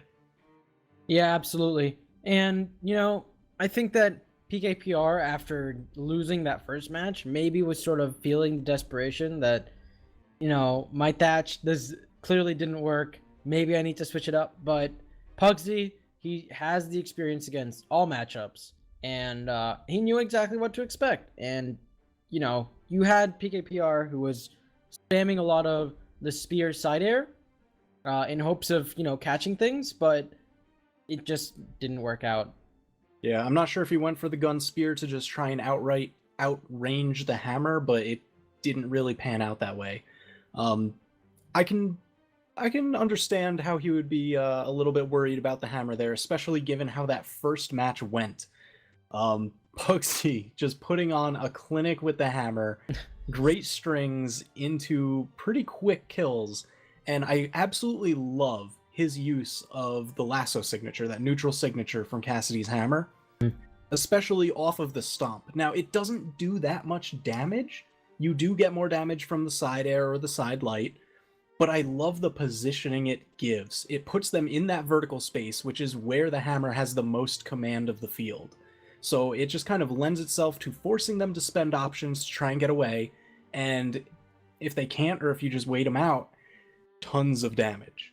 I also like to point out there's something about signatures that grab you that really do something to mentality, because mind games play a huge role in fighting games, and when you get grabbed by a signature, that being caught by something like that for so long really puts you out of it. Any momentum you had, that just sort of dissipates, and if you can really nail like Cassidy's neutral signature, that will really like take a toll on your opponent, not just from being dealt damage. And of course, and one more thing I'd like to point out is that you know, Pugsy, Cassidy, great showing. I don't know what you're talking about, Sparky, saying it was abysmal, but clearly it wasn't, because we got a 2-0 here, so, you know, nice try. All right. All right, with that, we are going to get ready for the next match. Thank you guys for that analysis. Sparky, up next, we've got Boo EXO versus Boo Stardust. This is kind of I would say one of the biggest rivalries, because they're both overseas gentlemen hailing from the EU. We're seeing Stardust go in with Taros. We've seen him pick Taros against EXO in the past, and then we'll see EXO pick Taros because he wants to show him how Taros is actually played. Yeah, there's a semi-famous tournament a long time ago where Stardust was really excited going into this, and he was telling everyone, I am the #1 Taros. Nobody is better at Taros. I am the bestest of the Taroses. And EXO at the time, he was like, you know what? I put Taros on the map, but I'm playing Bodvar. I like Bodvar more. And then he's like, I don't like the way you're talking, Stardust, so I'm going to show you how to play Taros. And EXO proceeds to stomp all over Stardust with Taros, and then switches to Bodvar and says, I could beat you with Taros, but I prefer Bodvar. So we're going to see how that shakes out in this. I doubt Stardust will be sticking with this Taros. I would agree with you there. I think that's how he hovered on Vrax earlier. Yeah, he's been hovering and then switching. So I don't know. We'll see. But we are good to go. Stardust and EXO are coming up. Stardust says, good luck, have J-Fun, which is a different kind of fun. My guess that was a fat finger. But either way, I think it's worth noting both of these players are EU players. So we will see different. They have the option of playing on EU. So maybe that is what they're playing on. But right now, EXO, he's got that hammer, that anchor hammer, gets a scoop into an air. Coming out of the gate 100 miles an hour. Was that a gravity cancel weapon toss? Like he tried to spot dodge on the air and then was like, no, he's too far, and immediately weapon tosses? He might have had the idea to do a gravity cancel on his mind, and then at the last second pulled out of it and realized this isn't optimal right now. He is doing work though. Oh, but Stardust answering back has evened it up with that 8 strength Taros. Oh, barely misses that neutral sig. That's the thing about Taros that I'm sure you will agree is that he can take damage. Oh, that weapon toss finishes it. He can take some damage, and he can dish it out, but he doesn't have to dish it out as much as everyone else. You don't have to get hit 100 times by Taros to feel that damage. Just a handful of hits here and there will put you into the danger zone to where you'll get killed real quick if you're not paying attention. Absolutely, Taros, one of the very few 8 strength characters, but right now you're seeing the difficulty that Taros has. He has not been able to get too many hits on top of Exo. Exo still in the red on his first stock, and Stardust has already been eking down there into the red himself. Exo making his way back. Can't get to the wall without getting caught by that ground pound from Stardust, and Stardust evens it up, but he's in the red. Scoop. Can't get the nair hit. Exo goes for the gravity cancel bear, but reverse scoop, and Stardust in a lot of trouble, doesn't have the vertical height to make it back to the wall, and Exo is in command right now. I expect a character switch. I absolutely 100% do too. The only reason I could see him staying with Taros is if Exo and him make a gentleman's agreement to both play Taros. And Absolutely. into the mine, this is looking a little bit dire for Stardust in game 1. Absolutely, but he's not done yet. He gets a nice Sarah onto Exo, but Exo has been able to just trade out a lot harder. He's been getting bigger. He's been getting more hits, not bigger hits, but more hits. Stardust on the other side, while he's swinging hard, gets a huge dare, but once again, Stardust just behind in health. He's just at the disadvantage. He's been playing on his back foot for a little while now. And if he could have kept Exo off the board, that would have been great. But we see Tybo saying in chat, I've never seen Exo do signatures like this. I 100% agree. It was on the first stock. Stardust was in the orange, and Exo did a huge read with a Bodvar sword neutral signature, which was very uncharacteristic of Exo. Absolutely. Exo, he's been a little bit out of the limelight recently. He hasn't been playing in the previous 2 BCSs, so we haven't been able to see a lot of him, and there it is. As we were talking, Exo just says, nope, this is over. I'm just going to nair him off the top of the stage. A huge performance from Exo. Very cleanly. Gets the dare, gets the bounce, and then immediately follow up nair to send Stardust into the sky. And Stardust is sticking with it. I criticized Pugsy's decision last game and was immediately proven wrong. I don't see that as a possibility this match. 2, 1, brawl. I think we're going to see a 2-0 right here. I am inclined to agree. Stardust at no point in that game seemed to be at neutral. He seemed to be behind throughout most of that match, but I mean, Stardust starting off pretty big, has already knocked Exo into the orange, and this is the caster's curse. We are eating our words right now. Stardust must have something in mind. He must have figured out what he needs to do to adjust, because he's sticking with the map, sticking with the characters, and the only thing different is just he's been able to get the hits that he needs. Exo gets the downlight side air, readjusts, and is now keeping Stardust off the map. And this is one of the pitfalls of playing Taros, is it is so difficult to make it back to the map. He gets to the wall, gets the dare, and he is safe for now, but in the red. Exo was showing his zoning ledge guarding game right there, just keeping Stardust at bay with those Sares, waiting for the perfect time to use them. Chasing him into the shenanigan zone, dodging into the shenanigan zone. A very aggressive, very confident move. Gravity cancel down sig. Almost a good read, but Stardust just a little bit outside that hitbox. He's going to go up. No dare from Stardust. Exo able to get the recovery to finish it off. Right now, it just looks like Exo has an answer to all of Stardust's questions. That big string right there. Stardust almost an orange. That big signature. The bear almost connecting. And Stardust able to hit the Sair that he needed, but Exo turned up huge, and now Stardust is just, once again, on his back foot. No neutral this time. Exo trying to finish it off, going for the hard ground pound. Exo just dodged in to the shenanigan zone and ground pounded on top of a hammer.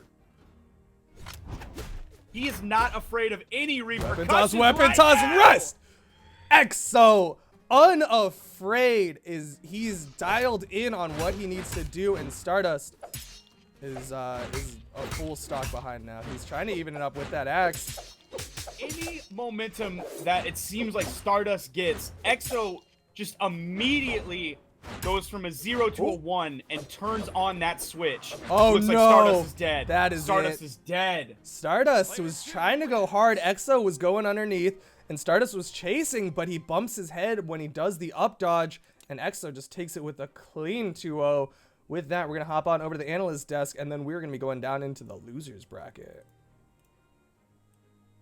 What do you guys think of that Exo versus Stardust? I think with that, Exo shows that he is the true EU champion, not Stardust. That was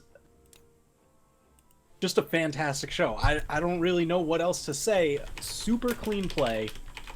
The first match, I mean, it started out very close. It was very close. And then Exo just kept widening the gap that he had created and just kind of ran away with it at the end there. As far as his specific playstyle choices, I really like a lot of them. We noticed one of those early kills coming in with the weapon toss off the side instead of kind of pursuing for an edge guard. And I think that kind of got into Stardust's head a little bit, and Exo kind of pulled it back from there, was a little bit more reserved, and then used his weapon tosses not as the kill option, but to force certain return routes for Stardust. And I mean, we saw him clean up kill after kill on the edge with just that alone. Oh yeah, absolutely. And not just on the ledge. You know, he had some great strings. The second stock of that second match, when he got that enormous hammer combo. Insane. It was just fantastic. And if he had just gotten the bear at the end, that probably would have killed Stardust from 0 to death in the span of, I want to say, like 10 seconds.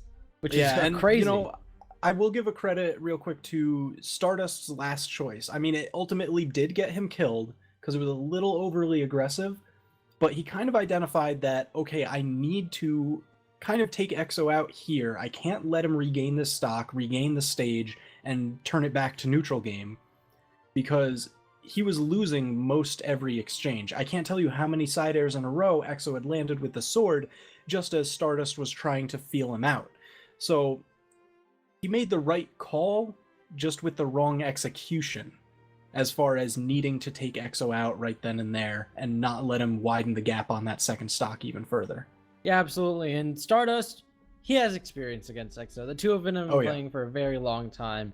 They've played each other a lot, both in US and in EU tournaments. So, you know, it's just a matter of knowing the rhythm and getting that rhythm correct with both of them and trying to feel who is more prepared in that particular matchup. And in that case, Exo was ready to go. Yeah, and I think that just about does it for my analysis of this match. All right, thank you guys. Up next, we're going down to the losers bracket, and we will see what you guys have to think about Crocky versus Magma Bob. Sparky, what do you think? Crocky versus Magma Bob.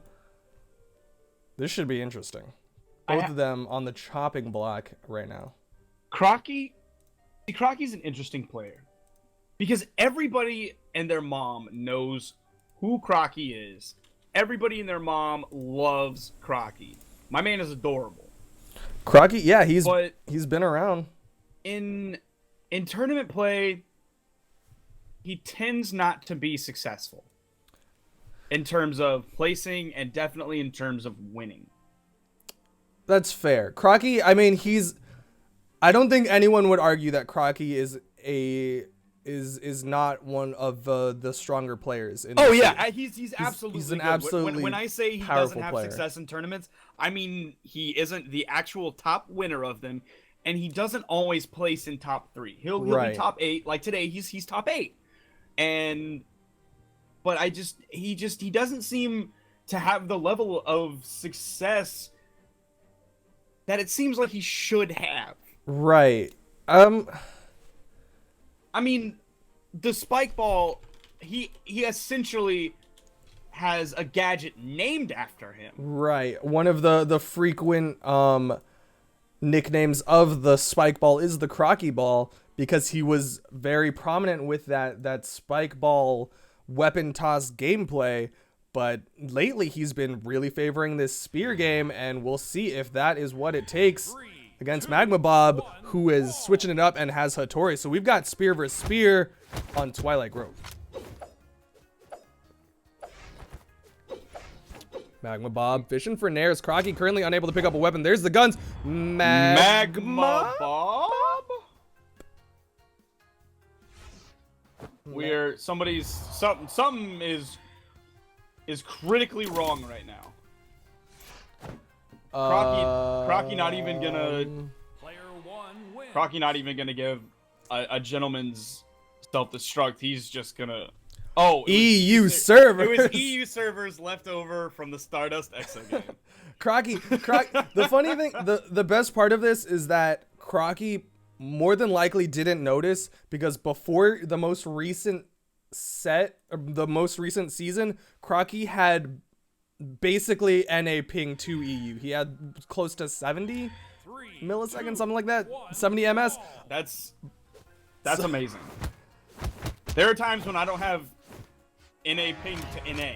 Right. Well, we'll see how that switch back to NA is going to help out Magma Bob right now. Not working for Magma Bob. Not should have just stuck with the EU servers. Good time in the red already, and Crocky just now picking up the spear. Okay, there we go. Now Magma Bob is building that momentum. We've said it before that Magma Bob is a very momentum-heavy player. If you dumpster him in a match, that's the direction the other matches are going to go. But if he dominates you, that's the direction the rest of the matches are going to go.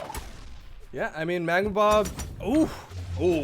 He can turn up real big sometimes. And there is the first blood going to Crocky. Ground pound.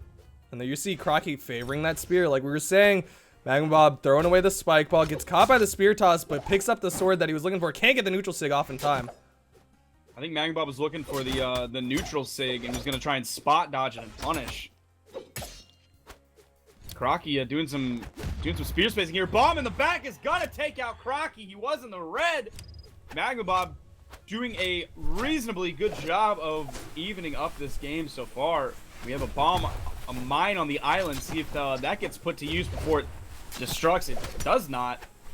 Magma Bob not stripping the field. He was waiting to harm Crocky every time he approached that weapon. Now Crocky doing the same to Magma Bob. Crocky that was a very quick kill. Really well controlled from Crocky. Finishes it off with the Sair. Now Magma Bob's coming back. See if that'll be the momentum shift that Crocky needs. Right now we're seeing a spacing gameplay between Magma Bob and Crocky with those neutral lights. Crocky with this nice juggle, keeping the pressure on top of Magma Bob. Just hitting those max range moves. Magma Bob gets a little juggle, but he's only evened up the health despite the stock disadvantage. Can Magma Bob get it in there? No, neutral sig not going to connect, and Crocky with the Sair to keep the pressure on. Ooh, right into the neutral light from Crocky. Again, neutral light. It's just going to keep Magma Bob at bay. It always feels like Hattori Sigs are so much more potent against me in rank than they are against any good player ever. Magma Bob had very little success so far, but finishes he is it off with the going bear to take out that second stock from Crocky. But again, he has not hit a signature onto Crocky. And like you were saying, I don't think Magma Bob has hit a signature at all. Ooh, and going Crocky right under that mine, but able to Crocky's finish it off. still taking the W in game one. With a neutral light, to say the least. Crocky just absolute control. I'm interested. I think Magma Bob will switch to Bodvar. I would expect it. Crocky on the other side, probably That going would to be stick my with guess Ada. too. Crocky's been playing Ada since the dawn of man. He has the 99 highest- with Ada? No, I don't. No. I think he's in the 60s. He might be. He's in at the low 70s. mythological levels to the point Yes. where people are making up stories Yes. of the time they saw Crocky's level with Ada.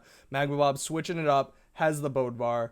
I swear the number just it gets higher every time. Absolutely.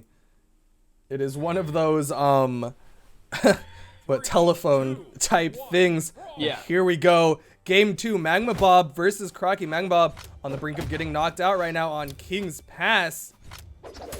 Neutral light from Crocky. Magma Bob gets a nice side air, but not able to keep any pressure in Crocky with that the weapon toss unarmed pickup into a neutral light. We didn't see either player have success with signatures last game. That might be a difference this game. King's Pass has very, very small kill boxes on the left and right. Magma Bob chasing Crocky into the air. Ooh, barely able to get above that mine. Nice falling side air is going to keep Crocky back for a little while. Switching up, has the hammer in the shenanigans area. Magma Bob should have the advantage with that hammer. And there it is, the reverse scoop. Sends Crocky down. Magma Bob not able to fast fall fast enough. Oh, but the the gravity cancel neutral sig. That was awesome. That's a strange area to do that from. I mean, that's like the Thunder Guard shenanigans, gravity cancel bear, right? Like, Crocky follows him into the shenanigan area. Crocky Both players trying to finish it electing off. for weapons. Magma Bob dodging around, wants to stay within range of Crocky, but not overcommit. Punishes the grab out, but can't get. Oh no! There's the double pogo stick taking out Magma Bob below the stage. Crocky managing to not take too much damage. Magma Bob wanted to make the adjust, get him into the shenanigans area where he would have had the advantage, get him with the downlight into a ground pound, but wasn't able to get the ground pound, and Crocky with a nice punish, 2 dares, finishes off Magma Bob. And now Magma Bob gonna go under. Oh, but Crocky outside burned his dodge, but Magma Bob not gonna punish, instead went to the Magma top. Bob's been doing an excellent job of staying out of Crocky's downlights with the spear. It has been nerfed recently. There's one of the first ones that's hit. He hasn't been hit by too many. He's been staying back enough because it doesn't pick up his stack as easily as it used to. That was, once again, interesting option. Magma Bob had the punish and went for the side light over the downlight. Gets a nice punish onto that neutral sig, but not able to get the edge guard.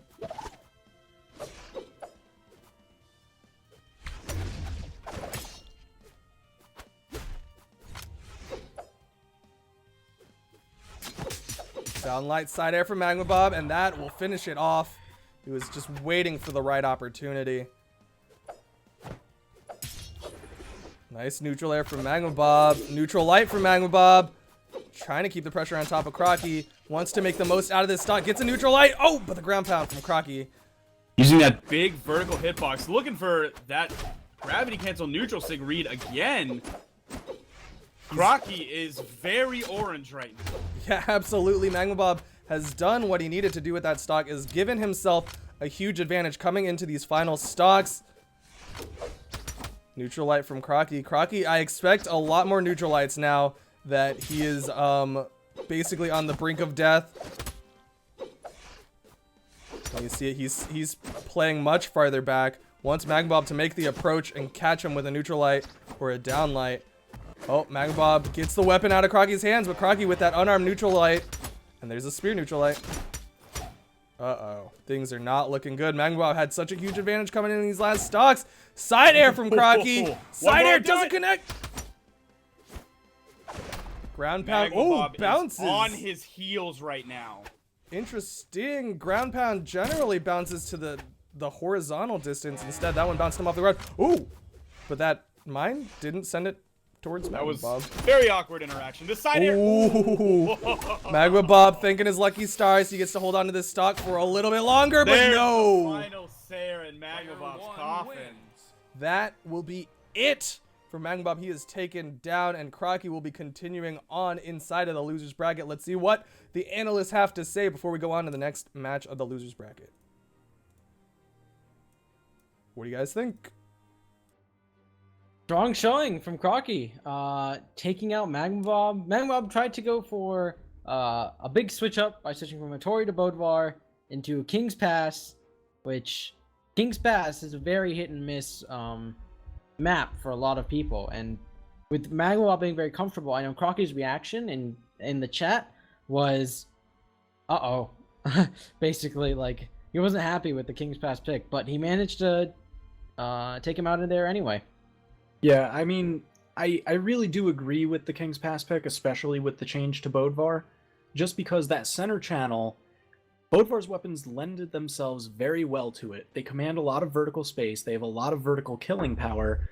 I mean, Hammer has 2 air heavies that both send you downward. Sword has some of the best ground pound and down air game in Brawlhalla. So it's able to do that really well, whereas the spear kind of needs to send you sideways most of the time. Mm-hmm. Because even if you hit with the recovery in that center channel, you're too low for it to You really just kill you start off the top. flying left and right. Right, it'll just send you left and right, bouncing with the ground pound or the side air down there. And then even the guns generally have to send you either up or to the side. So I definitely agree with the pick, especially in context of the matchup. It was a closer match, I think. Magma Bob was able to keep it closer. Crocky didn't have the kind of real estate to get a lot of those fantastic spear strings that he did on Twilight Grove. And, I mean, that's kind of where he got most of his damage gap from. Yeah, but despite all of that, Crocky still pulled out a really good game. And, you know, he was able to capitalize on everything that, you know, he knew about Magma Bob's playstyle. He avoided going into shenanigans area whenever he didn't have to. And, you know, got whatever strings he could on top of the larger platforms, and just overall played well. Yeah, solid play, and we'll see what's coming down the line next. Thank you. And up next, we've got Boomy versus Zaloxer. We saw Boomy earlier today playing against Darth Mimi, and now he is still inside of this in the loser's bracket, going up against Zaloxer, who we didn't see, but who was taken out by EXO, who we just saw a little while ago. What do you think about these players? I think it's going to be very interesting. Zalaxary, as you may or may not, as some may or may not know, is hailing from the EU, so he might have some ping issues here. Also, the time of day, you know, he's gone through a full day, and it's evening time for him. Yeah, I think so. He might be getting sleepy. I think as time progresses, it is getting later and later into the EU day. I think he's in like the UK, so it's not as bad as say like Sweden, but it is still quite late at night, and Boomy with his hammer has not been able to get much of a hit. There's a stomp into a side air, tries to chase dodge stomp, but Zaloxer already in the air by the time he gets out. Stomp into a scoop, can't get the nair.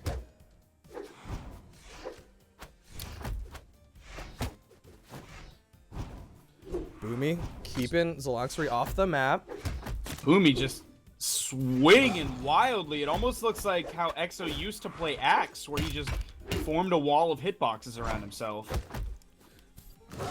Absolutely. Zaloxer not able to get the signature. Boomy gets on top of him with that chase into a neutral light. Gets the down air, gets the side air, and that should be it. Yes! First stock going the way of Boomy. Zaloxer comes back, gets a neutral light, can't get the bomb toss on top of Boomy, but gets the side sig. Boomy in a lot of trouble. Has to burn his dodge to stop the horizontal momentum. But we saw Zelo go for... Oh, my lord. Big string there. Almost. We saw Zelo go for hot step from Zelo. Finishes pop it back, off. get him with the forward. We on the edge guard before on Boomy, we didn't see Zelo go for a side air with a Kataris to completely finish out that stock. He waited to get below and tried to finish it off with a recovery that bounced Boomy off the wall. Boomy side-lighting into the mine. Walks right into that and is gonna even it up. Side sig connects. Recovery connects for Boomy. Boomy goes for the gravity cancel down light. And the side sig will finish it off. Zaloxer with that 3 defense. Ember is having a little bit of trouble right now. I know Zaloxer has stated before that you can't play Ember on NA, and I would expect a switch to Roland. That 8 defense is just gonna help him with the ping disadvantage. I know Pugsy said it. You and I have said it for so long that Roland is amazing. I don't know why Zaloxer wouldn't start with Roland. Well, I mean, I think Zaloxer just in general has been a big fan of Ember since her release, and he's been making it work for the most part, but just it doesn't work as well on NA. You just can't take the hits, and like that, you see Boomy with that side sig finishes off Ember. Boomy's been able to finish these stocks much faster than you would against a Roland, and that's it's as straightforward as that. But let's see what Zaloxer ends up switching to. But before you got cut off a little bit because they started. But Zaloxery, more recently of the newest sponsor, BX3 versus Tier Boomy, and they are good to go. And Zaloxery, he's sticking with this Ember. He's believing in the Ember. Maybe he dialed in Boomy on the first match, got a feel for everything, and like Stardust has said, and like Exo was saying in chat, that maybe he'll stick to Bow. I would not want to play this map against a sword player, though. The multiple downlights with the gravity cancel, with the ledge cancels, can be ridiculously potent. You saw Boomy fishing for it there with the back-to-back downlights that did not connect. Zelo gets a nice little string, has a bomb in hand. Ooh, that was a dangerous decision. You can't be making trades like that when you were at the bottom of the defense tree. And Zaloxery was a little dangerous with that bomb, but right now he's got the guitars, gets a side stick onto Boomy, chases hard with that dare, gets a Sair to keep Boomy off the map. Ground pound, not gonna hit, and Boomy makes it back up. Side sig sends Zaloxery off the map, and that will finish it off. That was a great read by Boomy. So this is an interesting map pick for Zaloxery. Ember doesn't do terrible on Great Hall, but on the other side, Boomy has every ledge cancel he could ever want. Zaloxery finishes it off with a nice side sig. Staying even, but it's an interesting choice. I'm surprised Zaloxery didn't just go straight for Shipwreck. Ground pound from Boomy, going hard. For that Gimp. Boomy without a weapon right now. I do feel like this is a good map to weapon starve on. I feel like the advantage is for the weaponized character much more than any other map. It's just easier to weapon starve and easier to get that damage. Oh! Boomy chasing Zaloxery into the sky, looking for the ground pound, does not connect. Nair from Zaloxery, but Boomy immediately down airs to send Zaloxery into the sky. Side sig is going to keep Boomy off the map. Zaloxery threw away his guitars a little bit prematurely. Wasn't able to get much of an edge guard. Zaloxery ground pounded onto a hammer, which I don't agree with, and then recovered with unarmed right into a hammer. I mean, I don't know the decision making there. As far as punishments go, Boomy went for the weaker of the two punishes. The dare keeps Zaloxery alive. Zaloxery's gonna trade out with that bomb. I was criticizing it earlier, but in that situation, it's gonna keep it even. But as you were saying, I mean, Boomy could have gone for the recovery, and that would have been certain death for Zaloxery. That would have been absolutely death, and then he went just straight from below, that's just perfect dare territory. Zaloxery though is in the advantageous position right now. Gets the neutral sig onto Boomy, who was trying to bait with that ground pound. Zaloxery made his guitars work earlier, and now he is making that bow work. That splash! Not enough. That splash! Zaloxery. Oh no, Boomy's gonna go to the other side. Neutral air. Boomy's still alive. Recovery. That's gotta kill him. That's okay. That killed him. Player 2 wins. I was gonna say if that recovery didn't kill him, that would have been so unfortunate. I mean, that was one of the biggest critiques of Ember when she first came out, is just like how much difficulty she has finishing off stocks. And you saw it right there. It's not as difficult anymore. They've buffed some of Ember's moves, but you still saw that down sig, Boomy was still alive. The Nair, Boomy was still alive. Recovery finally finishes it off, but Boomy took a lot of damage, a lot more than you would say Boomy would have had to do to Zaloxery. Man, back in the day, the bow recovery, the hitbox is godlike, but the force is absolute garbage. Yeah, I mean, it has a lot of priority, and it's a good juggle move, but as far as finishing stocks, it's not the best. And generally, you'll see Ember players switch to guitars to finish off stocks. Zaloxery, that was a cute gravity cancel neutral light. Didn't connect, but it was a cute mind game, and he has Boomy off the map. Boomy doesn't have moves. First stock! Ladies and gentlemen, Zaloxery untouched! Oh my god, Zaloxery, please! We criticize the Ember pick. Zaloxry making it happen. Reads the side sig, dodges back, and punishes huge. And Zaloxry's looking to 3-0 might see Boomy right another now. one right here. Gravity cancel down sig doesn't connect. Boomy going aggressive. He's going to go to the other side. Can Zaloxry get the down sig? No! Instead, gets a down air. But that's not enough just yet. I do not like that side sig for Boomy. That was a very, very late punish with a lot of recovery frames. Oh, but that side sig. that one's going to hit, connects. though. And you saw Zaloxry immediately tapped into the orange off of that side sig. That's just that 3 defense. Zaloxry juggling that bomb. Switches to guitars. Can he get the finisher? Mine goes hard, but no, Boomy's still alive. Now Zaloxry is in trouble. Managing to Ooh. stay, and that's going to kill for sure. I think he was aiming for the wall and ended up a little bit higher than he was expecting, and Boomy was ready and willing to punish with that down air, or down light, excuse me. Zaloxry currently unarmed. Aside from that bomb.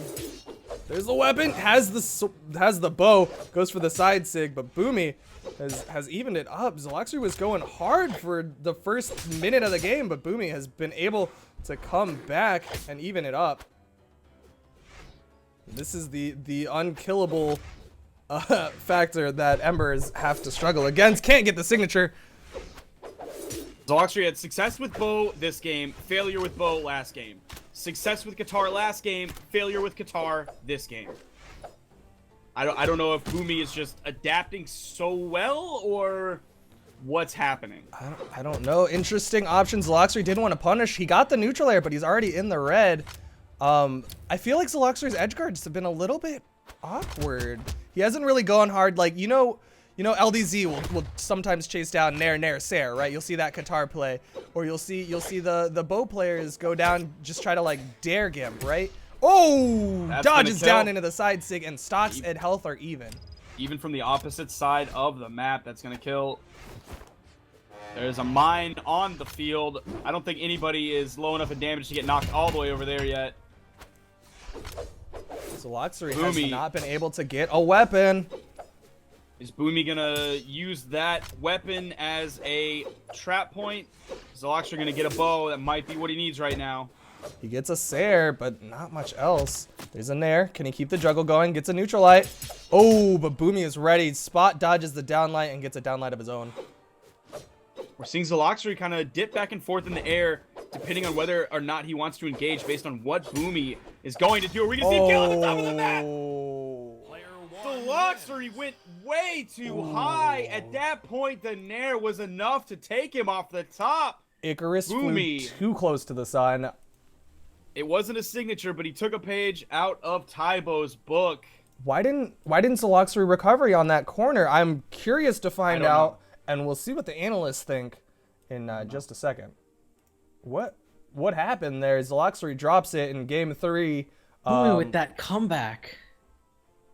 Yeah, absolutely. Zaloxry, I think the way that sort of went, as far as sort of mentality, was that Boomy had it going well coming in, but Zaloxry got his momentum in that second match, and he was carrying it in that third match. He had that full stock lead, but something happened that really caused him to lose that. And I think one of the big things was that Zaloxry was always very strong when he was aggressive with his edge guards. And he's got a bow and he's got guitars, two very strong edge guarding weapons. And the things that really set him apart when he was doing well versus when he was not doing so well was when he could get the good edge guards. And you saw that in the first stock of match 3 when he took out Boomy without taking any damage. And that was all about getting a good edge guard, getting a good Gimp. But, for some reason, he didn't go for that in the later 2 stocks, and I think that really hurt him. Yeah, I don't know. When you're playing Ember, you definitely have to be a bit more aggressive. He definitely had the handle in that last match, and then just kind of, threw it away a little bit on that second stock. Boomy did adapt very well, started getting those hits, but I think it was a little hesitation on Zaloxry's end that also lent to that. especially after seeing during that second match how great he was at chasing down Boomy. Boomy trying to constantly go around the stage and Zloxry just always being right there when Boomy came around. And I mean, he did clean up that stock there pretty quickly, pretty easily. But I would have liked to see him, as you said, carry that momentum a little bit further through the rest of the set. Yeah, absolutely. And just, get out there, use his side airs, use his down airs. A lot of the times I saw him go out there. He went out to where Boomy was and floated. I mean, he wasn't using attacks. Even just using some spacing attacks, throwing out some siders, throwing out some downers, even if it's not going to hit, puts a pressure on your opponent that makes it hard for them to even get back on stage. A lot of the times, you can make them burn their dodges and their jumps just by throwing attacks, and suddenly they don't have the resources to even touch the wall. And that's pretty much what edge guarding is. It's making them spend their resources. Because once they do that, you do have an easier time securing the kill. And I remember Sparky just during these matches saying the bow does have a little trouble with its killing power. I mean, it deals a decent amount of damage. It's very quick, very versatile. But the kill power just isn't there on a lot of the moves like it is for some other weapons. So it relies a lot more on those edge guarding techniques. And like you said, Zloxry just kind of went out there and didn't pressure, just kind of went there to take a look and then returned back to the stage. So I don't think Boomy ever really felt pressured off the stage, and that kind of showed in the later end of it, because Boomy was more than happy to chase, spend a ton of resources in the air, and I mean, that's what gave him that kill at the end off the top with Zloxry. Yeah, absolutely. Well, with that, we've got 6 players left. Pugsy, Exo, Stardust, Crocky, PKPR, and Boomy. And we'll have to see who can come out on top. All right, thank you guys for that analysis. We are going back over to the casters. Sparky up next, Crocky versus Stardust. We've seen both of these players so far, and both of them have turned up relatively large. We saw Crocky take out Magma Bob. We saw Stardust take out Tybo and then lose to Exo. What do you think is going to happen in this coming match? Stardust hovering on Hattori, Crocky on Ada. I'm not sure why Stardust would play Taros against Exo and then not play Taros again. Because if you're going to play Taros against Exo, you have to have some level of confidence. Not just some level. A very high level of confidence in your ability as a Taros player. I don't know why you then wouldn't use that same thing against Crocky. Maybe he's going to play this Hattori completely differently. We saw Crocky zone out Magma Bob on Hattori very, very hard. I honestly would prefer a Taros pick from Stardust. Yeah, I mean, we saw Crocky was in control against Stardust, against Magma Bob in that Ada versus Hattori matchup. But I guess Stardust has something in mind. I personally struggle when I play Taros against Ada, and maybe that's what Stardust is thinking as well, especially, once again, EU versus NA. This is bad for Stardust. That was an interesting thing. I've never seen an Ada do that. But on the other side, Stardust has made it back safely. And is going to try to keep Crocky off of the wall. Nope, Crocky with that recovery is going to give him the room that he needs to get back safely. Down like Crocky side air. Absolutely has the momentum right now. They are at equal health. Stardust is getting those stairs.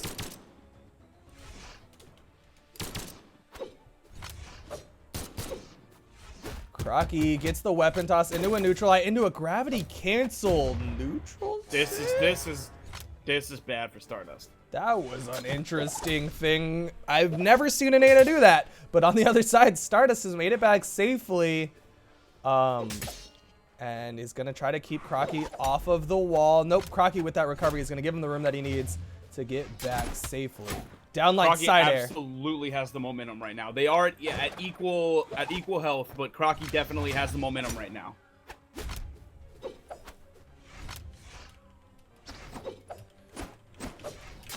Downlight, not able to get the side air. But yeah, Crocky in control right now. Recovery from Crocky finishes it off. And Stardust, I mean, he's not too far behind. He should be able to finish this off shortly. I want to see Stardust play like he did against Twilight. I think it was 2 weeks ago, where he sort of adapted Twilight's playstyle. Not that Crocky plays like Twilight, but we've seen Crocky play a lot more patiently in week 2 and now in week 3. And I would like to see Stardust adapt to that as he's able to finish it off and almost evens it up. I mean, to that point, the biggest tool that Stardust had in his arsenal in that week 1 match was Spear Stare, and they have since nerfed Spear Stare, giving it much more recovery, going from 0 frames to 8 frames. So as much as I would agree that Stardust could bring out the Spear Stare spacing, it's not going to be as useful of a tool in this week.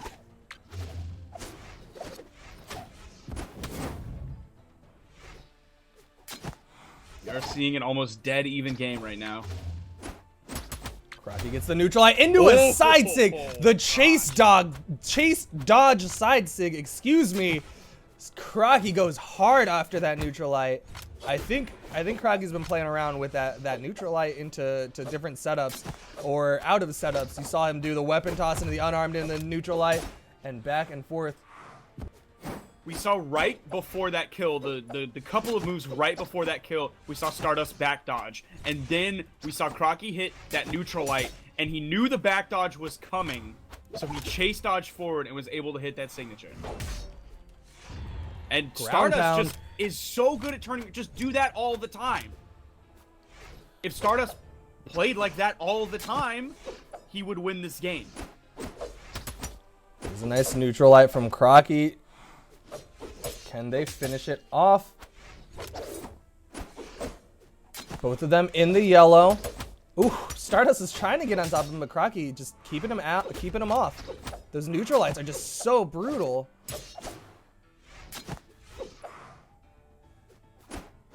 Down air from Stardust. He hasn't been able to get any big strings.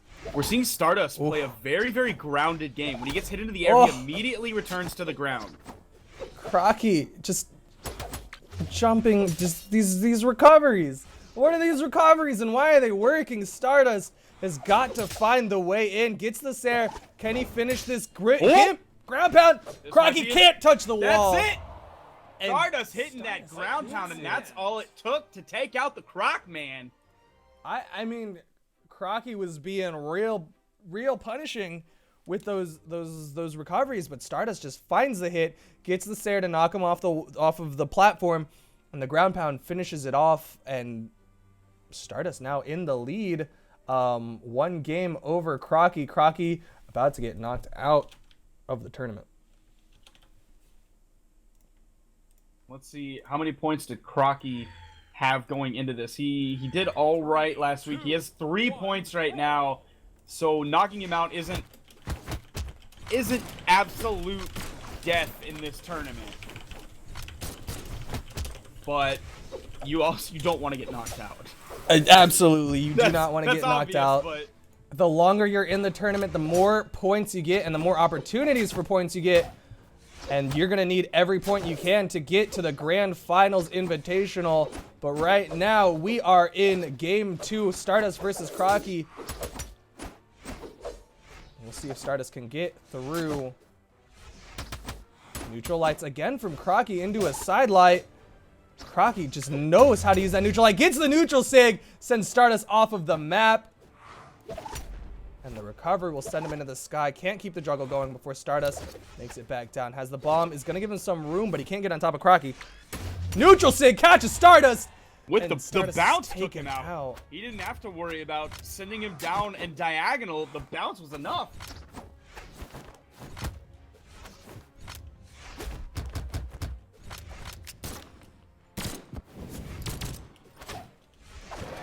Stardust gets a ground pound. Can he get the gimp? No, downlight not going to connect. Neutral Sig not going to connect. Crocky in position, gets the Nair onto him. Sidelight, side air. Can't get the second side air, but gets the recovery to keep the pressure on top of Stardust. Ground pound since Crocky off the map.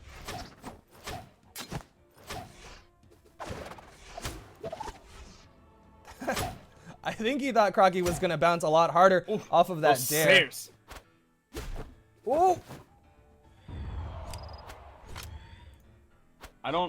What's happening to Stardust this game? He's just falling apart. He hasn't been able to finish this last stock. It's just the oppressive nature of these neutralites.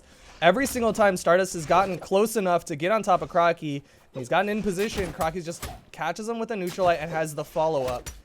He gets the chase dodge sidelight, or as we saw earlier, chase dodge side sig. Stardust, can he finish it off? Ooh, Sair drops. Oh, and there's the Sair to finish it off. He caught that one and only took a shot from Nair. Yeah, just a slight tap, but just at this point, every little bit of damage is gonna hurt. If Stardust can get a big gimp, it won't be it, but he's gonna need it.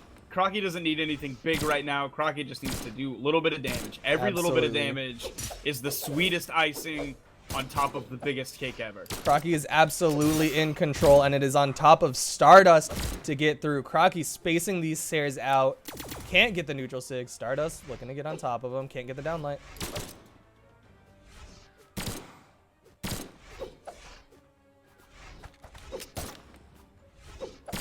Crocky looking to finish it up off the top with those recoveries. Oh, jumps right into the ground That was enough.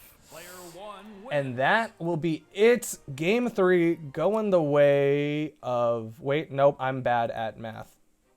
That's 1-1. That's 1-1. I'm 1-1. That's 1-1. For some reason, I'm done. Now we're seeing Stardust pull out that switches it up. Goes to the Koji. That 8 dex Koji. He's got the sword, but he's also got the bow that we were talking about earlier. This should be interesting, to say the least. My guess is we're going to see a different playstyle coming out from Stardust here. Otherwise, that 8 dex is I don't want to say worthless, but you're not using Koji to his potential unless you're always attacking all the time, always doing something 8 dex, 8 dex, 8 dex. Otherwise, I would just play Bodvar. I mean, he has more aggressive options, and we saw slightly more aggression come out in game 2, right? Stardust was trying to get on top of Crocky, but Crocky just with those neutralites just keeping him at bay. And right now Stardust picks up the bow, and maybe he'll be able to space out with that bow the way that Zalaxter was able to. So we're gonna find out shortly. Stardust with these jump up side airs is catching Crocky right now. Crocky not able to pick up a weapon. Stardust wants to keep him off of it, but Crocky gets in, dare neutralite, and picks up the guns. Oof.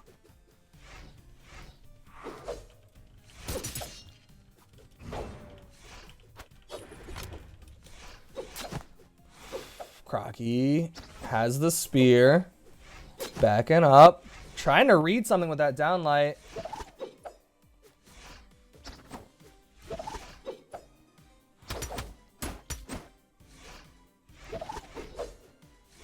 A very, very slow game so far. Very It has paced. almost been a minute, and both characters are only in orange. Absolutely different play style coming out. Stardust, it seems like the switch was predominantly for the stat change, which is interesting. But right now, Crocky in control, recovery. juggling Stardust. Another recovery. Still not dead. Stardust makes it back and doesn't get caught by the downlight, but the ground pound. Still not dead. Recovery There again. it is. Just these big helicopter hitboxes control so much space, and Stardust not able to get past. That's one of the things about recovery and ground pound from Spear is if you see it coming and you let your opponent read it, you're going to get demolished. But if you're in a position and you just throw it out, you're going to have some success with it. Just don't telegraph it too much. Right now, Stardust gets the Nair. Can he finish it off? No, side sig gets interrupted by the dare.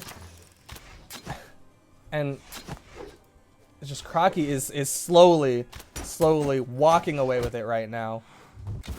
Stardust not able to finish it off.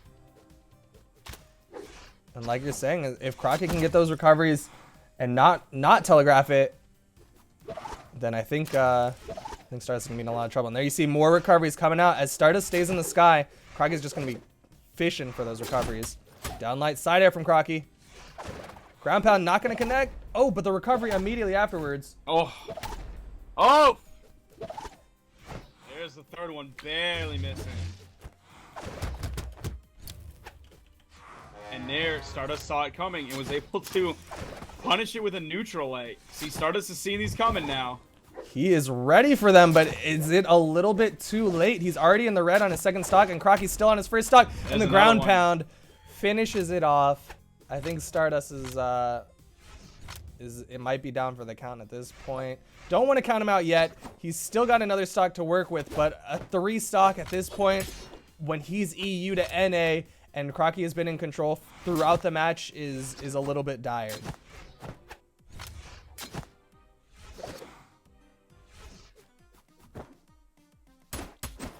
Stardust gets caught by the side light into a side air. Crocky looking for more side lights into side airs. Can he get the recovery? There it is. One.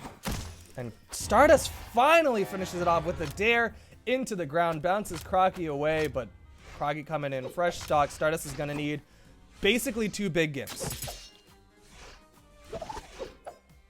Crocky just... Those recoveries...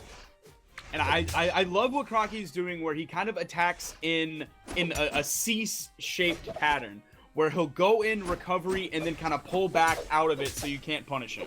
He never goes straight up. If he goes straight up, it's because he's below you. Otherwise, he uses it forward and then pulls back so he's safe. Yeah, I think this is Crocky's version of the Sair spacing. Yes, absolutely. The kind of jump up recovery and then back away. Jump up recovery, back away.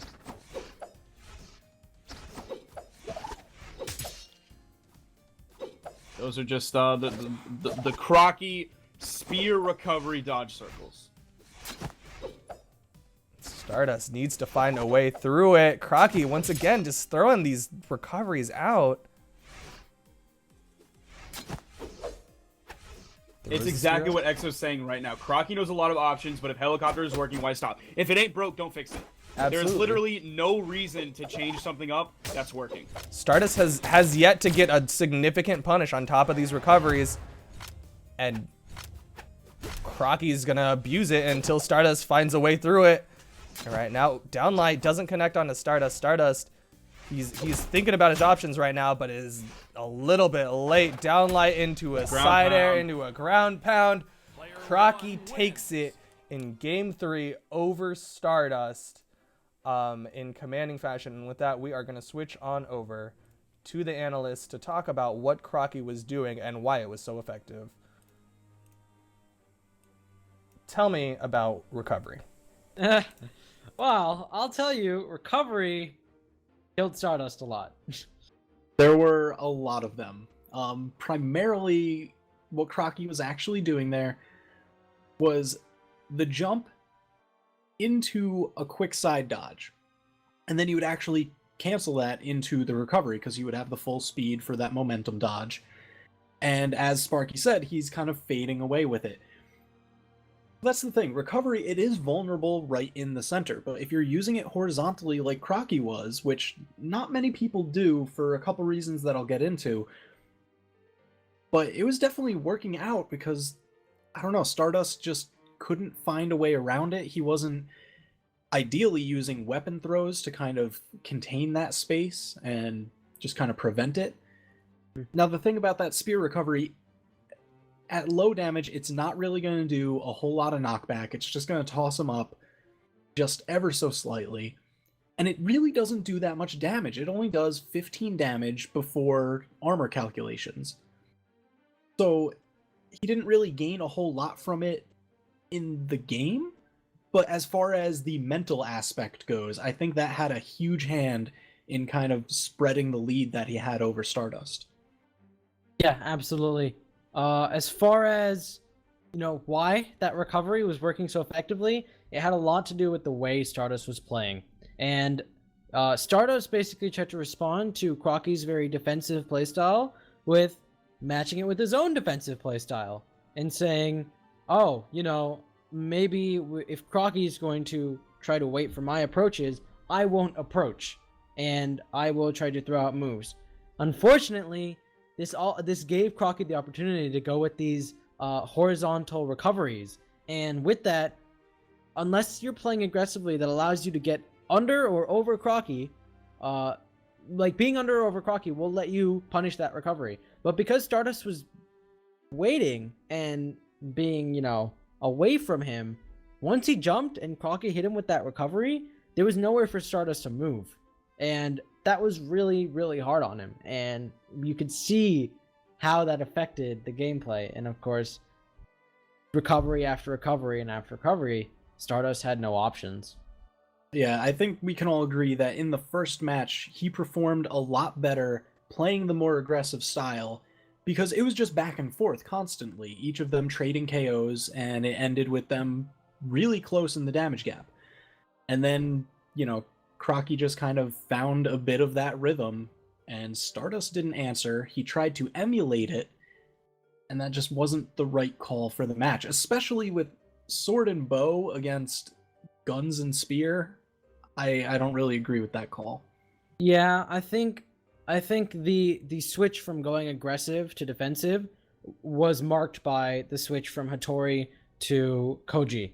And Hattori, of course, known for her speed, Stardust went, if I'm going to be defensive about it, I don't need the speed. And if he'd stayed with Hattori, maybe he could have moved fast enough to get out of the way of the recoveries. It's hard to know for sure, but it's definitely a possibility. Going to a slower legend like Koji, you know, Dex is not going to help you avoid attacks like those. So unfortunately, it just didn't work out for Stardust. All right, and I think that does it for our portion here. Duke, how you doing? All right, I was just typing one more community color to give away, but we're gonna swap on over, and up next we've got PKPR versus Boomy. Thank you guys for your analysis, and I look forward to hearing what you guys have to say about this matchup. Thank you. Sparky, PKPR, Boomy, not a lot to say. Let's just get to it. What do you think? Yeah, let's just let go. Let's go. We've seen these guys at least half a dozen times already, and we'll see which one of them sticks around into the next set. But here we are, PKPR versus Boomy.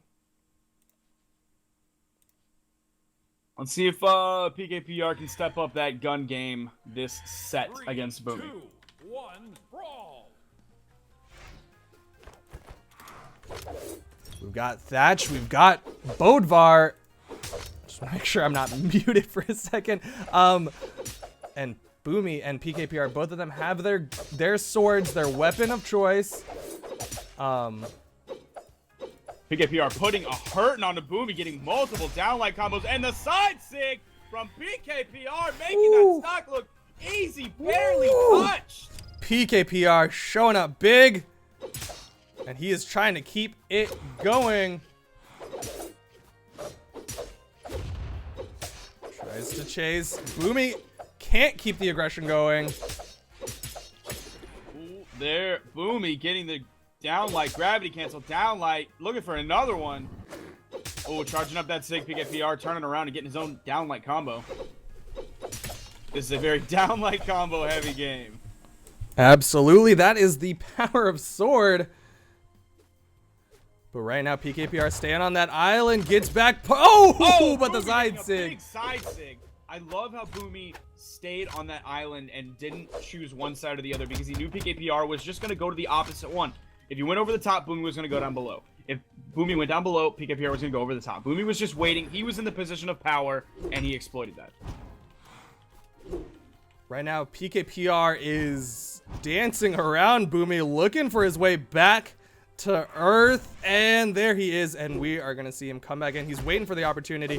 Boomy trying to use that hammer to space PKPR out. You see Boomy just chasing him, swinging, but PKPR gets through, gets the downlight onto him.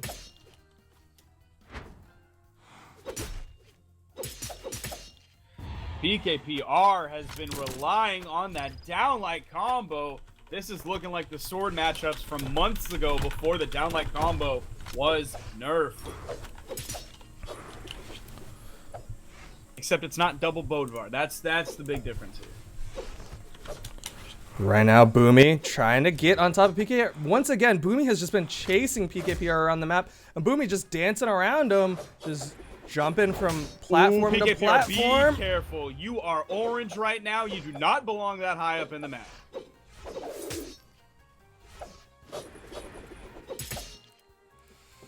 PKPR dodges up, gets back to the wall, gets the neutralite onto Boomy.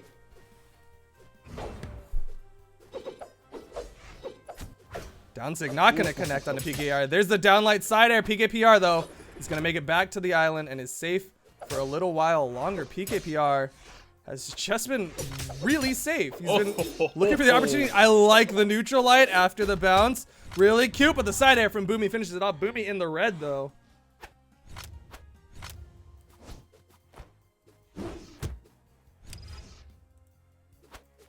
Oh, okay. and the bomb drop. You're just gonna just walk up and throw it at him. No need to be cute. Easy You don't have peasy, to. clean. You don't have to cut. set it up and wait 5 seconds to get him in the perfect position to hit him side light into the mine. You just go up and throw it at him. You just do it. And sometimes that is all you really need. There's too much reading sometimes, and Nobody expects you. nobody expects you to just do it. It's much like how sometimes not moving is the best option, Yep. right? Where you stop and they're like, oh, okay, well I thought you were gonna dodge at me and I was going for the Sarah read. Sometimes not doing something is the proper option. We see Boomy disconnects and is resetting. Maybe he is having some connection issues, but right now PKPR is in command. And Boomy was more or less chasing the sun, was swinging at PKPR, got a couple hits, ended up getting PKPR down to the last stock, but I want to say PKPR was more or less in control.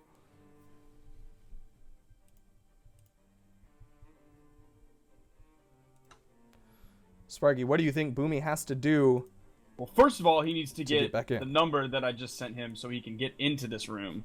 I honestly don't know. I don't know how much of.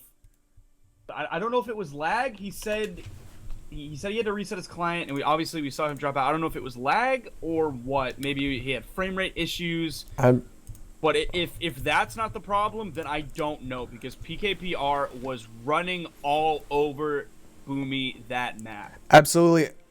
Hopefully that little reset is enough for Boomy.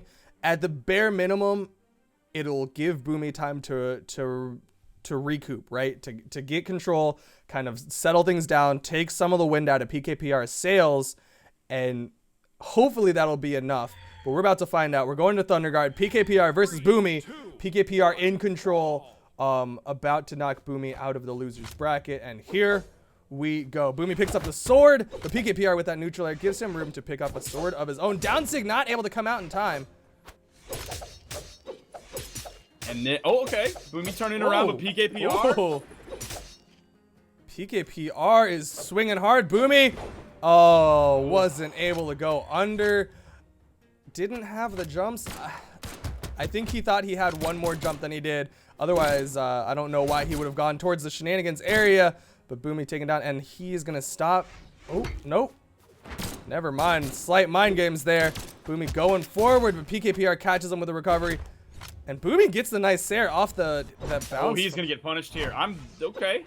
Boomy going a little aggressive. Might be a little tilted. We're seeing some very unsafe play from Boomy. Once again, side six coming out. Gets a side air to punish. I think Boomy's getting impatient and just wants he wants that stock. He wants it, and he wants it now.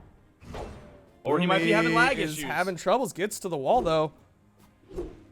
That was a very unorthodox recovery for Boomy. I think that might have been intended, so PKPR couldn't read him. But Yeah, Boomy he's is dead. gonna fall, and I don't know what the problem is here. This is, I mean, this is all sorts of awkward. This looks like lag. This might be lag. This looks very much Yeah. like lag. I think this is lag. But on the other side, it looks a little bit like tilt. It's like a tilty lag. We're gonna give the option, I think, to reset that if that was lag. Yeah. Yeah, Boomy's saying wait. Boomy does not understand what just happened.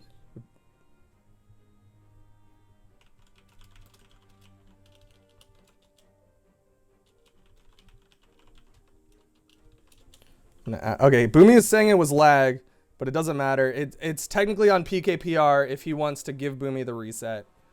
I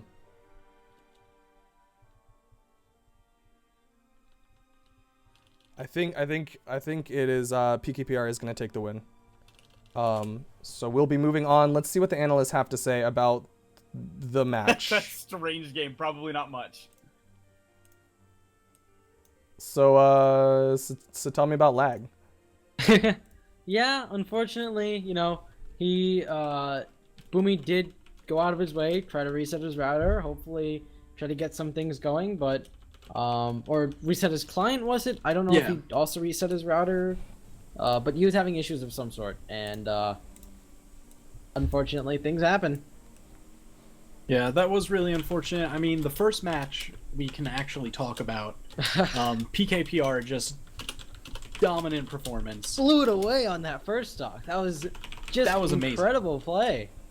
I know, his sword was so fast, so aggressive, really utilizing the speed and strength that Thatch has and just maximizing it as much as possible. I mean, all his combos, and we did see a couple times he did play a little bit more conservatively, particularly when Boomy's Bodvar had the hammer on Twilight Grove, and he was looking to find a way down to the ground, and he spent a lot of time in the air just looking for the right opportunity to get there, maybe snag a weapon. I kind of agree with that choice, just because the hammer is so scary when you're above it, especially with that neutral air doing about 25 damage before calculations. Commanding all that vertical space, yeah. Exactly. I mean, you got to imagine Bodvar against Thatch, it probably would do a little bit closer to 30 damage per neutral air. So that's frightening. It is, although I'm not so sure about just how much time he spent up there, because it did give Boomy the chance to get a couple hits in. I saw some opportunities in which he could have come down safely, and you know, it's possible maybe he was having his own lag issues, so maybe he was trying to jump around as much as he could. We're not really sure. But either way, PKPR in general, very strong showing. Swords and guns are just really dominant, and he did really well. And we'll see how it can go up against Crocky in the next round. And it looks like that's what we're gonna get: Crocky versus PKPR in losers, and Pugsy versus Exo in winners. We got our top 4 guys. All right, thank you guys for the analysis of that lag. Sparky, What's up, boy? we got Crocky versus PKPR. We just saw PKPR versus versus Boomy. Slight awkwardness, but I mean, for the most part, PKPR was in control for the first match, despite the lag, I would say. But Crocky is going to be coming in with that Ada. Not a lot to say. I mean, we've talked over and over about these guys. So once again, we're just going to go ahead and do it. Crocky versus PKPR. 3, 2, 1, brawl! And they start off some bunny hops. Want to make sure that nobody's lagging. Crocky doing some unarmed work against PKPR's sword. Crocky with that weapon toss and startup, but he can't get the hit after that neutral light. Ooh, side sig. Not gonna finish as early as it did last time. Has had success following up those downlight combos with the side sig. It does cover a decent amount of horizontal distance. Crocky gonna try to keep PKPR off the map. Oh, goes hard, but can't get the ground pound to catch PKPR. Neutral air, trying to keep the chase going. PKPR is staying on these walls, gets the neutral air, knocks Crocky up. Crocky currently unarmed. Can PKPR finish it off? No, down stick doesn't connect, and Crocky lands, gets the neutral light, and is safe. Side sig not gonna connect. Side air from PKPR. And Crocky falls to his death. First stock going the way of PKPR. We're seeing PKPR play very, very safe. which I 100% agree with. I don't know if he saw the Crocky Stardust game, but he's adapting well to the way Crocky has been playing today. I mean, we have been in the same Yeah, lobby. recovery? Oh no! I thought he might have had enough time to get out of it. I would have liked to see him maybe fall away from the wall a little bit. He did have room, and he might have had a dodge. It might have been up. Yeah, I mean, By once he touches the wall, you have the option to momentum dodge away from the wall if you just pull off and immediately dodge. But PKPR didn't get it out in time, and Crocky gets the ground pound to finish off that stock. PKPR playing real safe. Neither of them moving too far forward. Gravity cancel side stick connects, and it lands onto the platform. Neutral light into a chase dodge side stick from Crocky. PKPR now weaponless, staying high above that recovery from Crocky. Seems like PKPR has played a lot against Crocky, knows exactly how to avoid it. Gets the punish onto that recovery, but Good punish from PKPR. Would have certainly spelled death. I thought he was going to get punished for that whiff downlight, that spot dodge from Crocky, but PKPR immediately adjusts, and Crocky, he is in the position he wants.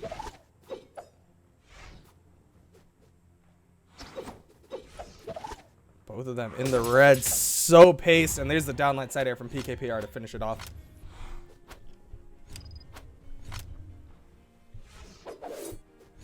PKPR really patient. Recovery from Crocky catches. Crocky evening this game up.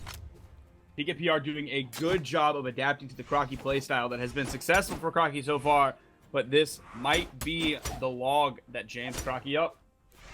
Right now, though, PKPR's got to get some weaponry. Got the guns, but can't get the dare out in time. Sidelight from Crocky catches. Crocky trying to keep this pressure on, but just barely in the right spots. PKPR staying on the wall.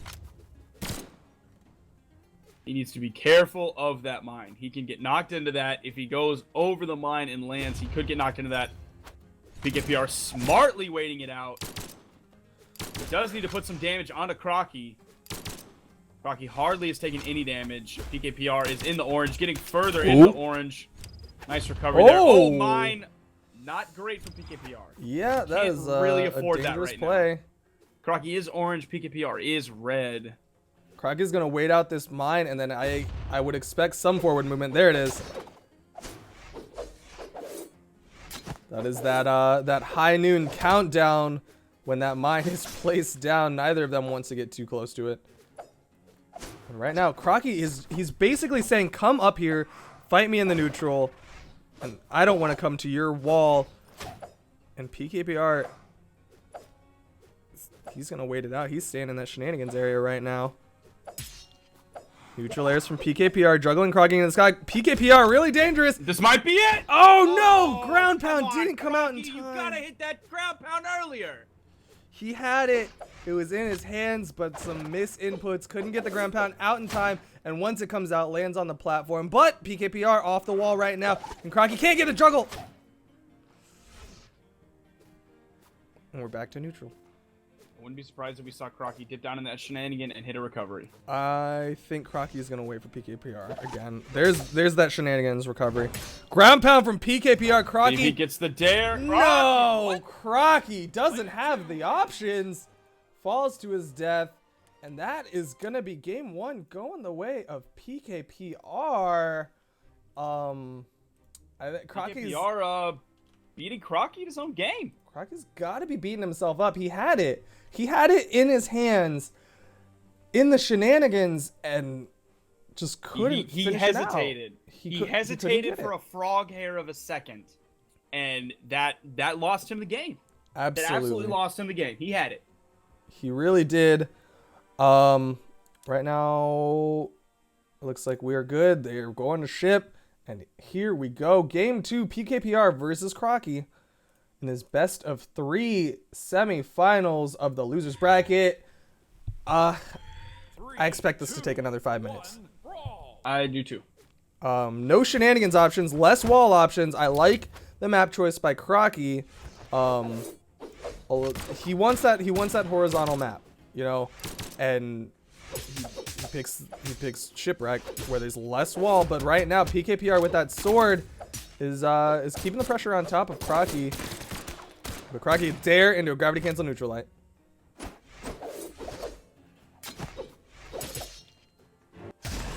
Neutral Sig. That's like the second one we've seen. There's the third one, right back to back. Getting a downlight combo. Crocky once again on the defensive. But now PKPR unarmed has to get past the helicopter of death. Oh, and the chase dodge side Sig, and there's the taunt. Says, I chose the right map. Good job, my little Cogsworth.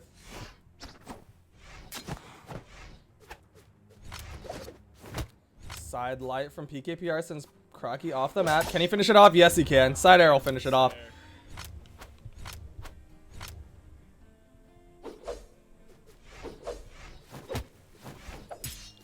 Neutral air, side air from PKPR. Crocky gets in, gets the neutral Sig. Can't get the ground pound. And PKPR and Crocky back to the neutral on this deck of Shipwreck. PKPR going high. Crocky opting not to go for the recoveries. Instead, wants to go for side airs this time. Gets a neutral air into a recovery. Putting damage onto PKPR. Side Sig barely off the mark. Crocky able to dodge out of it in time, but downlight side. There's another one. From PKPR. Downlight There's side another air one. again. PKPR, what's your favorite combo? Please show us. Nope. Side air not going to connect. Sorry, you tried. I know. I was hoping, man. Neutral air from Crocky, trying to get the juggle. Can we see? Downlight side air, not going to connect. Crocky with that neutral air just above the ground. Able to connect on the PKPR. Ground pound. And that'll finish the 3 defense match.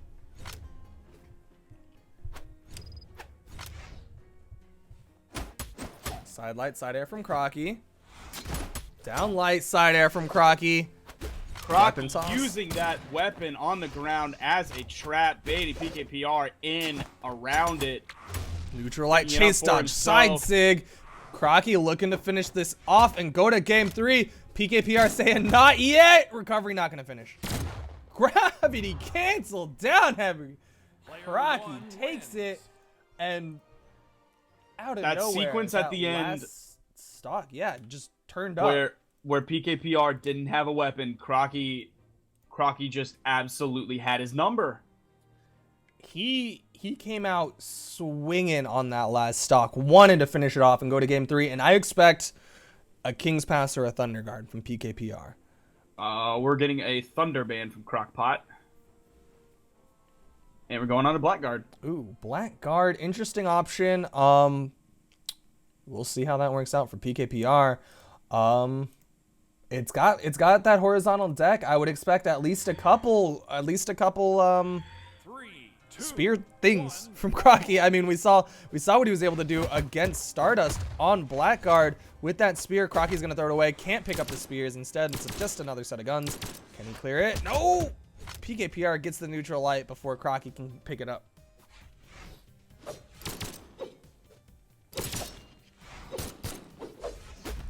Weapon toss into the neutral light, going for the gravity cancel neutral Sig. I think Crocky's got setups with that. He wants to do the weapon toss into the neutral light into something. With spear, it's the neutral light. With guns, it's the neutral Sig. Both of these games, I mean, we commented on earlier that PKPR is very sword heavy, but both of these games so far have been the melee weapon over the guns. We've seen very little from Crocky's guns, very little from PKPR's guns. I mean, Crocky as a whole has been a huge fan of the spear, and PKPR has been in favor of these swords. And to that regard, I think if you're playing guns against someone who has guns, they're gonna know exactly what you're looking for. And PKPR gets taken down by that ground pound from Crocky. Gravity cancel side Sig, not gonna connect. Recovery not gonna connect. Side light, side air from Crocky is gonna connect. And he's trying to keep that chase going. PKPR is probably looking to throw these guns away. No. Instead, he's gonna hold on to it. Crocky has done so much work of when he gets ahead, he builds that lead even more by not dying and building up that damage. Oh, but PKPR gets the recovery. Yep, Crocky died, but PKPR is in the orange right now. That is a great spot for Crocky. Crocky's able to immediately get weapons. He immediately has 2 guns in his hand. Crocky fishing for the recovery. He's going to throw it away. Immediately picks up the spear that he loves so much. And like you said, Crocky is able to stretch out these stocks and get so much. Gets the max range side sig onto PKPR. And that might be the nail in the coffin. PKPR is going to have to come out big with a huge gimp to even it up. Crocky gets the weapon toss into the neutral light, not able to pick up and get the neutral light in time. Downlight side air from PKPR. Neutral light from Crocky into a chase dodge side light. Gets the recovery. PKPR, oh, outside of the neutral sig. Tries to juggle Crocky up into the sky, but doesn't quite know where he is. Oh, Crocky doesn't touch the wall. He went for the recovery, but went a little bit under. Good ground pound from PKPR, making sure that Crocky could not get back onto the platform.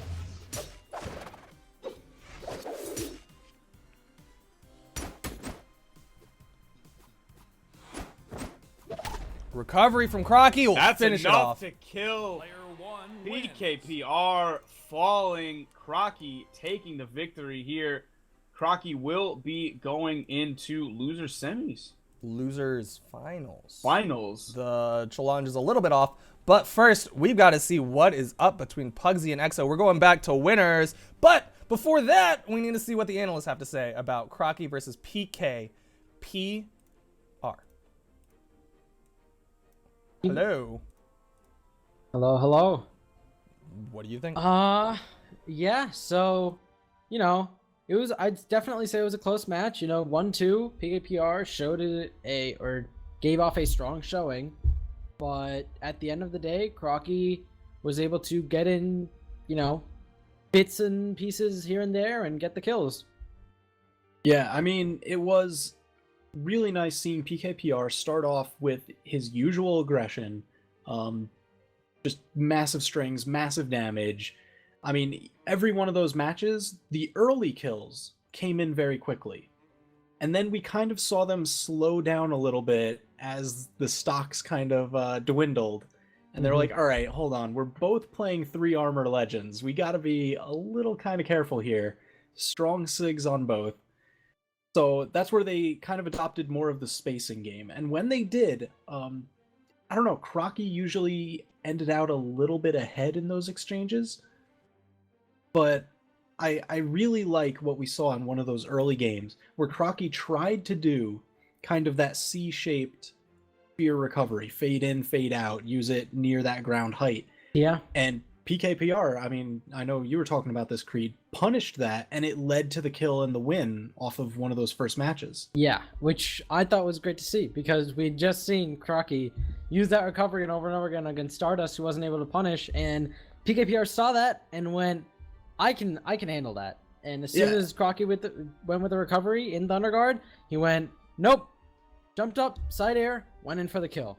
And that became pretty meaningful for the set because we didn't really see Crocky try that again throughout the rest of it. He kind of was like, all right, that he's able to handle that one. He knows the answer, so I just need to ditch it very quickly. And PKPR started really pressuring with those dodge in down lights, just canceling from the momentum dodge into his combos, getting through a lot of Crocky's spacing attacks.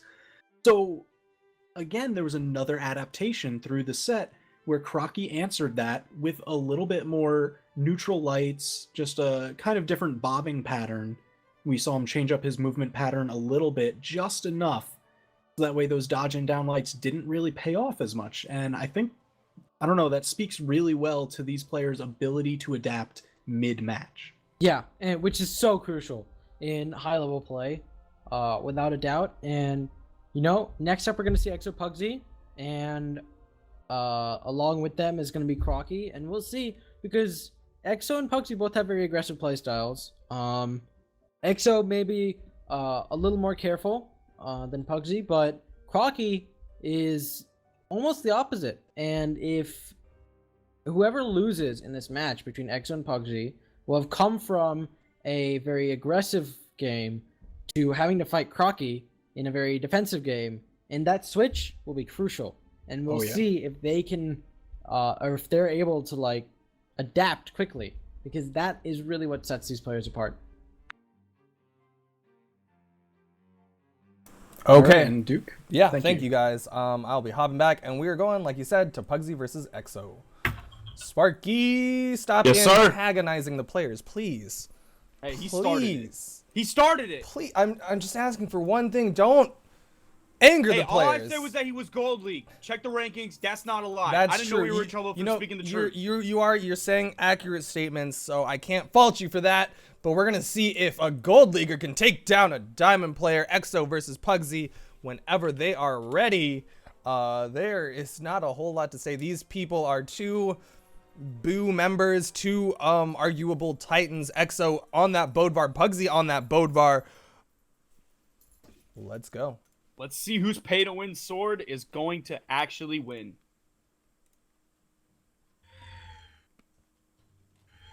Three, two, one, brawl!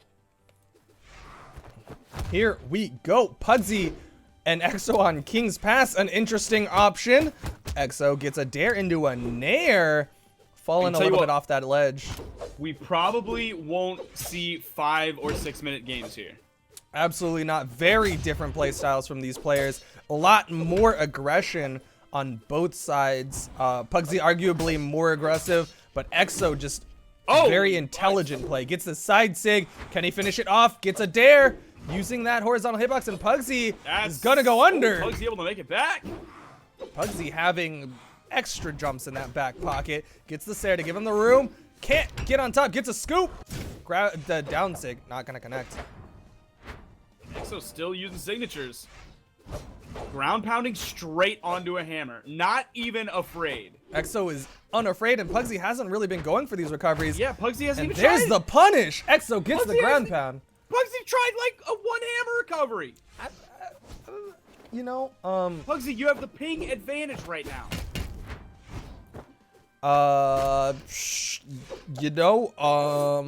I don't know, but Pugsy in the shenanigans area has to find a way back up EXO with all of the weaponry, because there's only one right now. Pugsy gets the spawn, there's the sword, gets the Sair. Can he finish it off? No, EXO's gonna go high, baits, and then goes back to the wall for safety.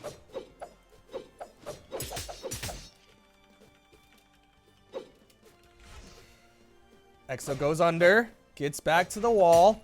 Neutral air from Pugsy sends EXO into the sky, and Pugsy gets caught by the ground pound. Pugsy, you were supposed to nail ground pound. EXO. Pugsy can't touch the wall. Dead. EXO looking at the 3-stock, and it's like it's honestly, it's the goofiest 3-stock, cause not that EXO is a bad player, but it's just like these really weird ground pounds that I think most other people would be getting punished for, but EXO is getting away with it. Stock advantage for EXO. Pugsy and EXO with the hammers, and EXO again ground pounds onto a hammer. Didn't punish. Pugsy instead is opting for Sairs on these punishes. There's a huge ground pound, but can't get the recovery. Huge ground pound. Pugsy needs to touch a wall, and ground pound not going to connect that time. And EXO, he did take a lot of damage, but was not taken down by the ground pound gimps. Pugsy's been throwing out Sairs when EXO isn't anywhere near him. I don't understand what's going on, but he won't take the free recovery. Ground pound again from Pugsy. EXO goes down, goes for the dare, and Pugsy looking for the ground pound on top of him.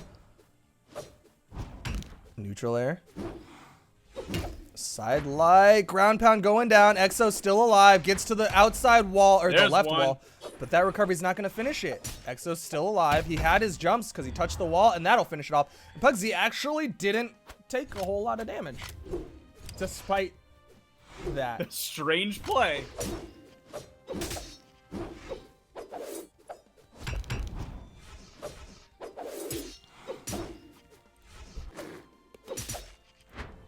Now Pugsy is taking a significant amount of damage. Pugsy in the red. EXO has hardly been touched. Ooh, but the dare. Oh my word. Player 2 wins. I don't know. And I just, that match was awkward.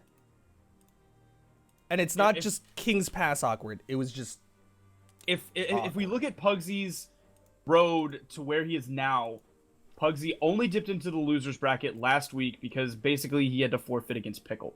But today we're seeing 2-0 against Meldog, 2-0 against Burthen, 2-0 against PKPR, and now he's against EXO and just completely got dominated.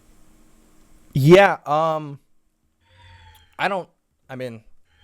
this is why people look at EXO as one of the strongest players in the game. It's because he's able to take down people like Pugsy, who has been unbreakable for the most part. And now we're seeing Pugsy has to switch it up, switches to Bryn, and is looking down the barrel of a best of 5 set, thinking how is he gonna get through this? But EXO with his downlight. Pugsy is orange. Oh my God, EXO is in control right now, and there's the first hit for Pugsy as a side light and a dare.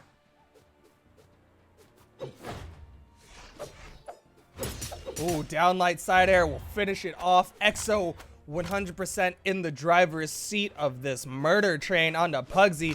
Pugsy has a spear in his hands.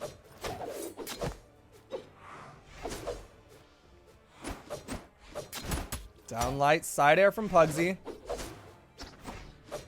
Downlight side air again from Pugsy. Pugsy needs about 15 more of those if he wants to finish off this stock from EXO. There's a nice neutral light, goes for the chase dodge downlight. EXO answers back, but EXO is just still getting the damage that he needs. That even if Pugsy is able to finish the stock right now, Pugsy will still be behind. Side air still not enough to finish off EXO. Bomb toss not going to connect on the recovery, sends Pugsy down, and that is it. EXO now looking at a 3 stock. I'm not sure what that dare was. I don't know if that was Pugsy understanding what his fate was going to be, or did he expect EXO to be hyper aggressive and ground pound, and maybe Pugsy thought he could take EXO with him? I think at that point Pugsy knew he was dead and was hoping that maybe if EXO mispositioned, he could get the dare to at least take a stock off of EXO. But here we are. Pugsy gets the finishing blow on EXO's first stock.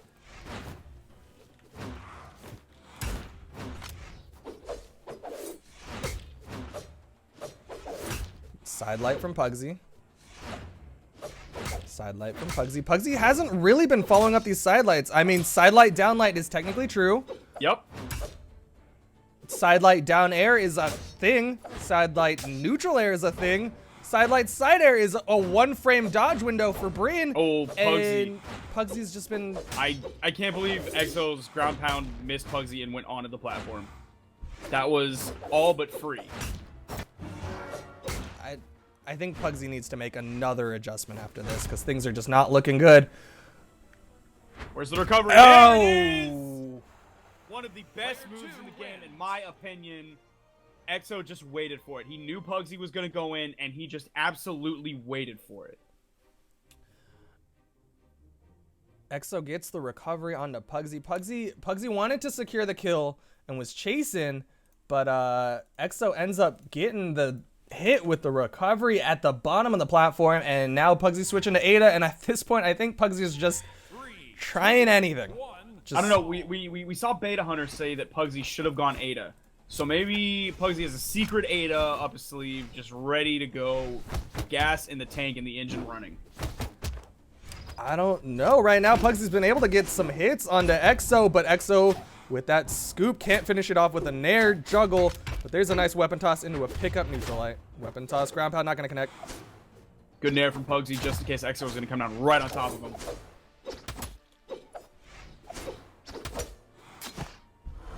Side sig charged up, and Pugsy walks into it.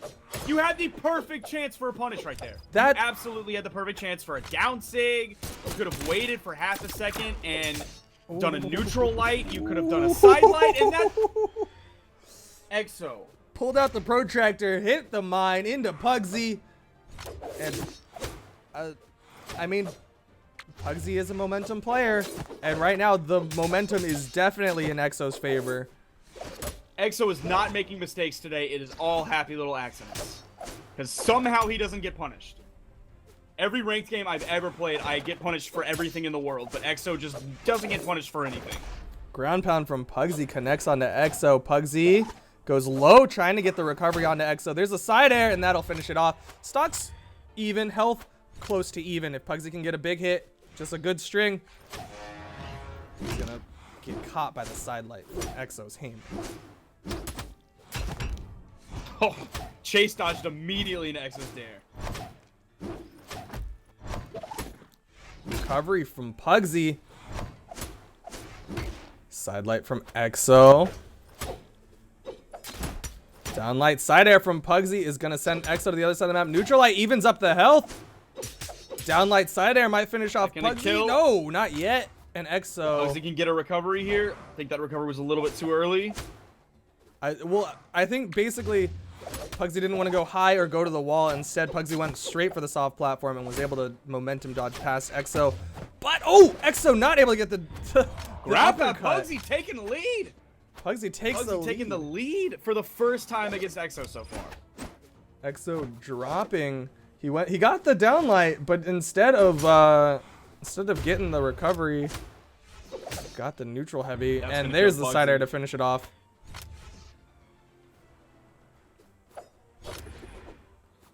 Guns in Pugsy's hand. Spliddle. Neutral light from EXO. Can't keep the aggression onto Pugsy. And Pugsy gets back to the ground. Down light doesn't connect before the neutral light from EXO comes out. Down air. Oh, Pugsy is looking for down airs off the down airs instead of neutral lights or down lights. Pugsy building up that damage. Down air that's should it. be it. That's Pugsy it. doesn't have anything. And EXO is going to take it 3-0, knocking Pugsy into the loser's bracket, something almost no one has been able to do. And with that, we're going to see Pugsy continue on to fight Crocky. But before we do, let's see what the analysts have to say about how EXO managed to pick apart Pugsy. What do you guys think about EXO versus Pugsy?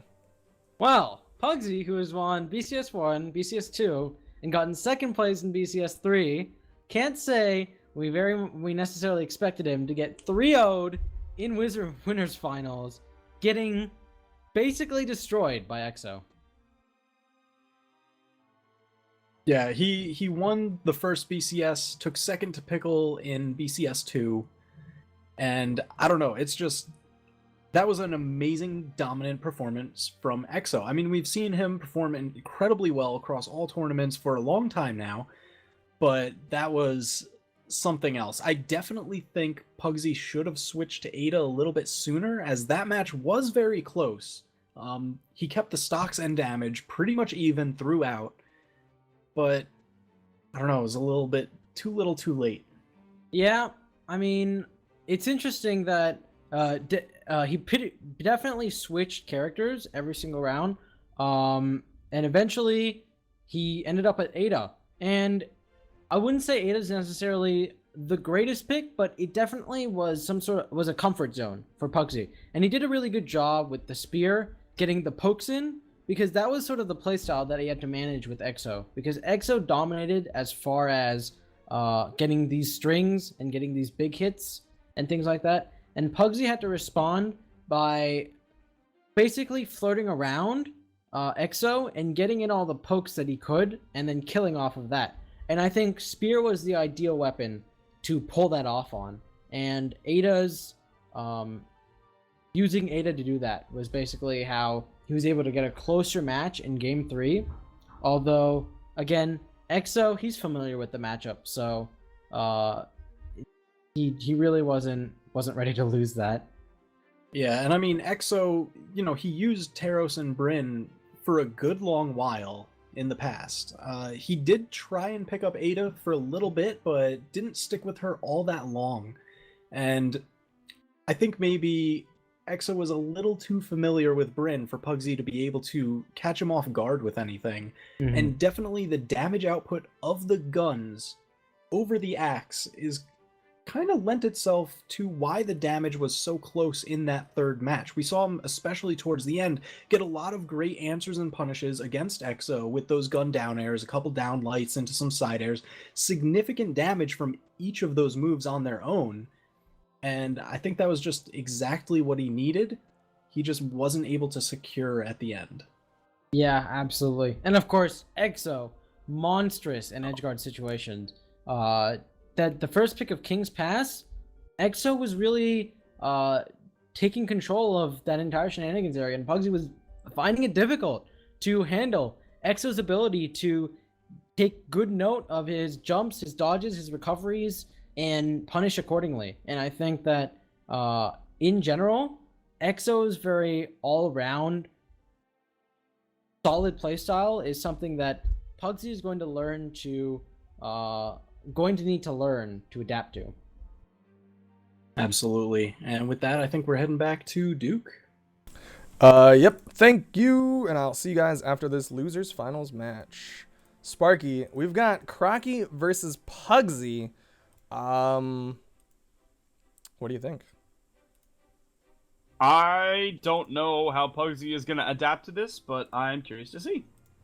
All right. Well, with that, let's give them the okay and see what they bring out. Will Pugsy be able to get on top of Crocky, or will Crocky's neutralites and weapon toss into unarmed and to pick up stuff work out better? And Pugsy is looking at Bryn right now. We saw Pugsy get shut down on Bryn by EXO, but maybe it'll be successful against the Crockpot. Yeah, I don't know.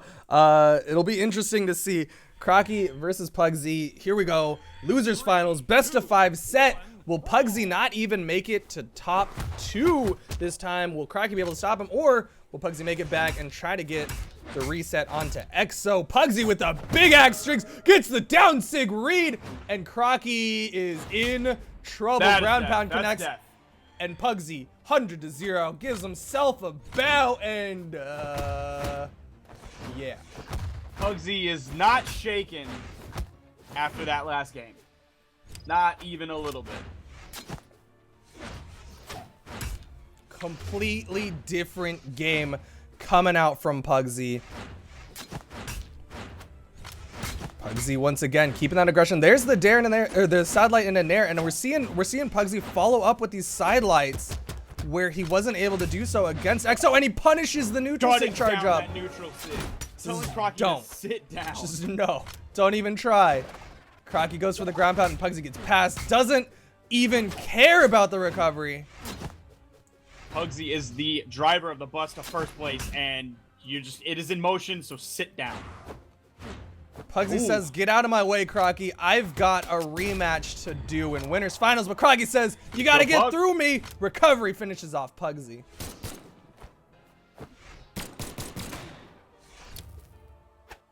That downlight sidelight came out incredibly fast. Yeah. That pop, pop, pop, pow. Crocky dipping down, waiting for Pugsy to do that dare so he can hit the nair. Pugsy's taking a lot of damage in the second stock. Crocky ends up on the receiving end of a Sair, and Pugsy goes forward with the ground pound. The axe ground pound, very different from most other ground pounds. Nice weapon toss into a neutral air from Crocky. Can't get the chase dodge side sig, but the ground pound's gonna send Pugsy off the map. Slide charge down sig doesn't connect. Ground pound. Ooh. Pugsy narrowly avoiding that ground pound, getting hit by the recovery. Oh, but there's another ground pound from Crocky, and the stocks and health are evened up. Pugsy is in the need of a weapon. Pugsy's trying to go aggressive again. There's a side light. Can't get the side air follow up, and gets caught by the side light from Crocky.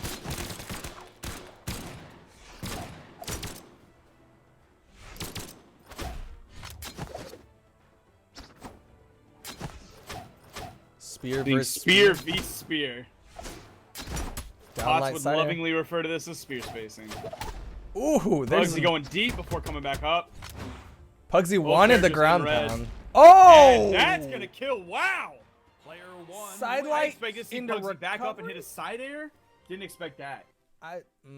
Okay. Well, Pugsy Pugsy just continued that forward motion. I mean, Pugsy was in control at the beginning, came out huge, but Crocky was able to kind of put a hold on it and says, whoa, back, we got 3 more stocks, all right? This is happening. This is happening. This is a Rex. This is happening. This is a Rex. That's a Rex. I've never seen Crocky play Vrax. 3, That's a 2, Vrax. 1, brawl. All right, Crocky versus Pugsy.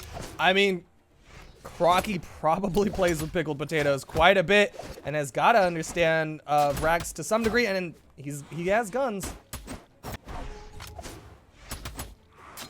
Pugsy chases maybe forward. he doesn't. Maybe he doesn't.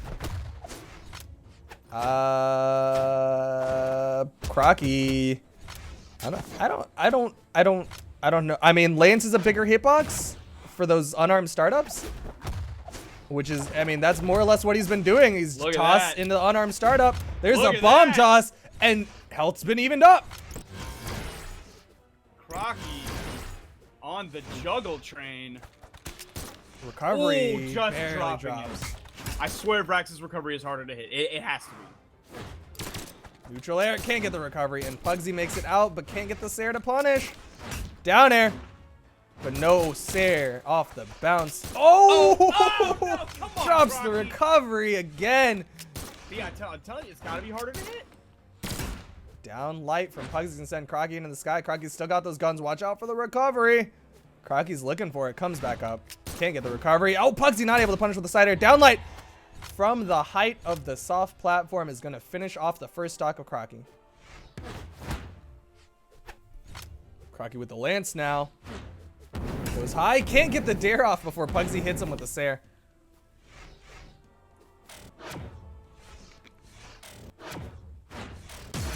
Neutral And Sig that's connects. the kill. And that'll Crocky finish was in off. that awkward stage as a Vrax player where you just throw out saves because you want to kill.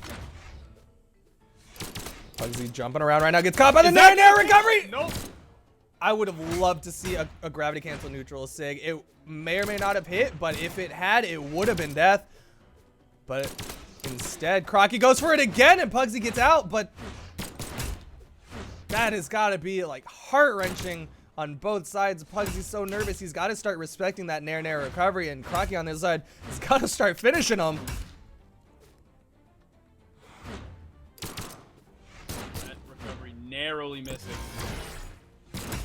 Neutral light catches Crocky. Crocky unarmed now. Dare not going to connect, and Crocky has a lance. Side air. Oh, that is Crocky's dodge. Pugsy. Not able to punish. Crocky makes it back. He's in the red, looking for the nairs again. Pugsy goes high, but isn't really able to punish these baits. And there's There it the is. side Those sig to finish it off. Active frames were enough to take out Crocky.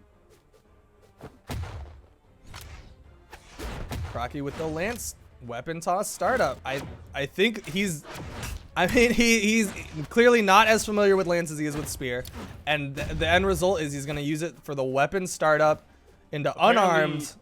Apparently nobody's told Crocky how good Dare is on Lance. Oh no! The sidekick ruining that kill. Oh, drops the recovery. Another one. You can't be doing it at that spot. Crocky, you play guns. This is getting dire for Crocky. Another drop like that, and it's got to be getting into Crocky's head. Crocky's clearing the board. Doesn't want to call in a weapon on the off chance it's a gun. Pugsy currently unarmed, gets in with a dare and picks up the axe. I'm surprised he didn't do a neutral stick there. I can't believe he didn't think Pugsy wasn't gonna aggress.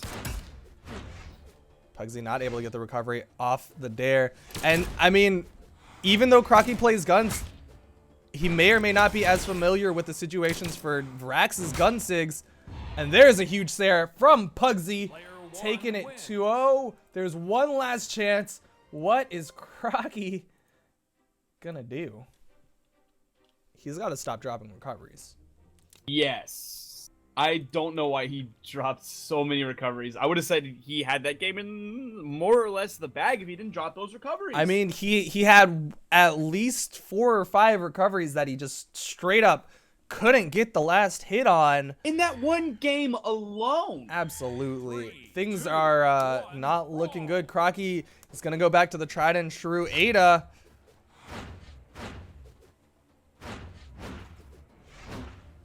There's those side lights, down lights you were talking about earlier.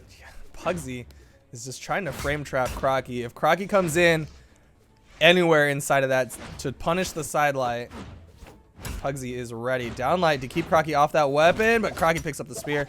And there's the juggle. Oh, Pugsy is a little bit above it. Oh, side sig drops thanks to the spear toss from Crocky. And he is going to be thanking his lucky stars. It wouldn't have been death, but it would have been brutal. Recovery from Pugsy. Recovery from Pugsy. Pugsy is loving that axe recovery right now. 2 nairs from Crocky. Also been using a lot of the ground pound. Oh, recovery connects. Crocky Down gets air, caught there by it the is. dare. And there it is, like you said. Pugsy is going to clear the board and stick with his axe. Ooh, side sig. Tries to read the dodge from Crocky. Take more than that to kill Pugsy's friend right now. Oh, Crocky going Pugsy deep. has the jumps though, isn't afraid, goes even farther down, and Pugsy is still alive. Side sig! Oh! That's enough to kill. That slight gravity at the end of those kill boxes pulls Pugsy into it. And health is actually not too bad for Crocky right now. But Pugsy is going to change that shortly if he can. Crocky looking in for that neutral light. Ooh, Pugsy. I think a nair would have been a better option there, but doesn't matter. Pugsy's still alive. Gets top of the downlight into a cider, and now Pugsy is behind in the health.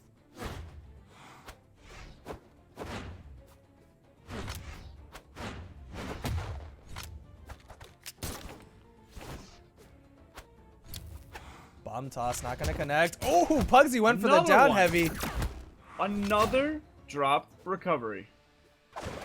Ground pound. There's Oh, the I can't believe recovery. he picked that up. Can't drop Ooh, it when that it's is- against the wall. There it As is. a gun player, that is the absolute best feeling in the world.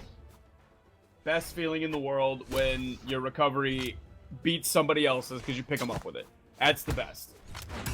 There's a nice dare for Pugsy. Can Pugsy finish off this stock? Answer it back. Retaliate. Ground pound. There it is. Pugsy evening it up. Barely any damage. Crocky definitely having more success with his Ada pick. Down light side air from Crocky. Neutral light from Pugsy. But Crocky now in position for the juggle. Pugsy able to avoid the spear toss for the setup.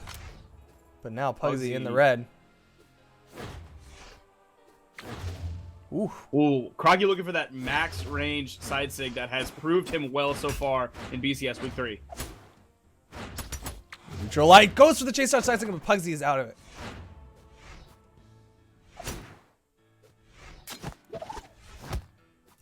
Pugsy gonna use that dare to give him some room. Spike ball. Oh, but Crocky can't get the Sare. Crocky is dropping some of these essential hits. Pugsy getting 2 recoveries to juggle Crocky. Crocky's gonna show why his spike ball is called the Crocky ball if he can get the hit, but he can't. And the ground pound from Pugsy is gonna send him off the map. Oh! That's enough to kill Crocky! Oh my word! Winning that game against Pug. I did not think that was gonna kill. I'll be honest. That I didn't either. caught everyone off guard, and Crocky is gonna survive for a little bit longer. Pugsy just says, "Come on, man! I just want to fight EXO again." And Pugsy's gonna switch Pugsy. to Ada. Pugsy picking Ada against the highest Ada account in the game.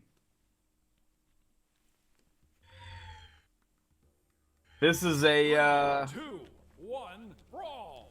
this is a very disrespectful move by Pugsy. You might say that, but I mean, Pugsy pulled out the Ada against EXO, and it worked out pretty well. So respect or not, Pugsy might just be thinking that this is the correct option. And Pugsy is using guns pretty effectively. And Crocky's got guns of his own. Kids the nair, can't get the recovery.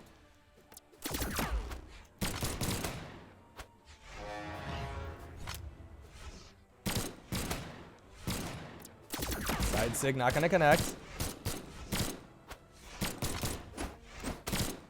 This is do or die for Crocky.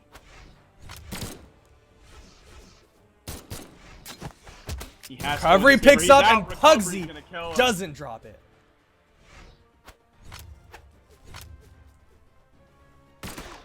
Neutral light catches Crocky. And Pugsy is playing safe, gets a dare, goes for the down light. But Crocky is above him, gets a neutral air, and Pugsy back down on the ground, but gets caught by the dare from Crocky. Ooh, Pugsy is putting a hurting on a Crocky with those guns. Absolutely. Pugsy is doing absolute work with these guns. Oh, I thought Crocky's neutral sig was going to go into that side sig, but it doesn't matter because There's Pugsy gets the another recovery. kill. He gets the recovery, and once again, Pugsy is not dropping these recoveries. This is so critical. No, you're not gonna catch Crocky with that. We're ground pound, but Pugsy's still alive. 3 defense is too much, and Pugsy has the wall touch, is gonna survive for a little bit longer.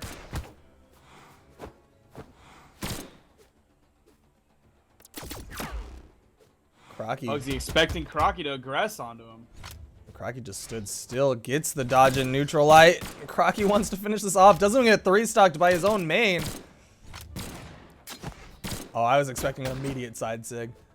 Crocky goes hard, can't get the Sair before Pugsy's Sair gives him room. Pugsy gets to the wall, is safe for now, gets the Sair to give him room. Gravity cancel side sig will keep The Crocky at bay. 3-stock dream is absolutely real right now. I didn't think it was gonna happen. Oh! Okay, no. All right, Crocky had that in his pocket, ready You to go. jinxed it.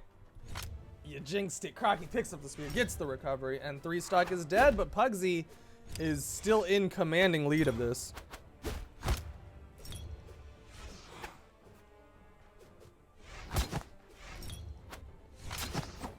Pugsy with the spear goes for the ground pound, tries to read Crocky dodging under him. Ground pound. Pugsy gonna go down. I think the next recovery might kill. There's a dare. That's all he needs. I think that is That's it. it. Yeah, Crocky That's doesn't it. have the wall touch. Pugsy knew it. And Pugsy was just gonna hold that taunt. And we got a rematch. Pugsy versus EXO is coming up next. But first, let's see if TWK and part of the Creed can explain how Pugsy made it through all of that. What is up? Tell me about that. Wow. Well, that was something. I have to give props to Pugsy. Those first was it 3 matches where he was playing Bryn were pretty outstanding. His axe game was on point. Definitely better than what we saw against EXO, and he was really able to respond to Crocky, who I think in that first game was just thrown really off guard by Pugsy's super aggressive playstyle after having come back from playing people like, I want to say, who was it?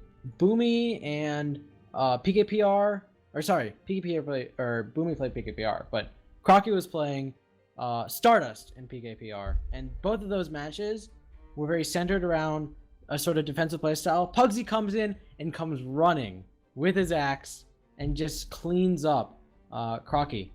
And so having Crocky switch that up and try to adapt took a little bit of time, for sure.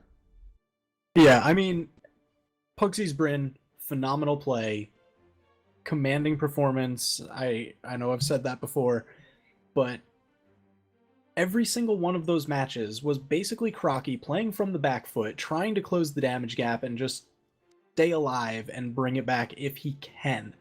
First 2 didn't really go too well. They were, 2 stocks, 3 stocks. That third match, he definitely got a bit more of a handle after kind of switching to Vrax for that one game, which was a weird pick that I don't really not sure why he went that way. Went back to the Ada, got a better read on Pugsy's play, was able to close that one out. I don't think he was ready for the mirror match. Right. Pugsy went, hey, you've adapted to my Bryn? Here's my Ada. And another switch up is something that it's just so hard to adapt on the fly. And I think Crocky, being someone who's a very one main kind of guy, He tried to switch to Vrax, but that really didn't work. He doesn't have the experience playing Vrax. He has a lot of experience playing Ada, but once Pugsy understood his Ada, it's very hard to try to adapt to other legends that Pugsy throws at him that quickly. And I know I've seen Crocky in the past. He does have his own play style that he likes to stick to. And he's not as malleable as some of the other players. He doesn't adapt as quickly, change up quite as much. They're usually more subtle changes. So it takes him a little while to kind of feel out the opponent and respond accordingly at a meta level. So I don't know, that sudden switch to Ada definitely threw him for a loop, and he was not ready for it, and it shows. A bit more specifically about Pugsy's Bryn, though, which we saw a lot of and really great footage.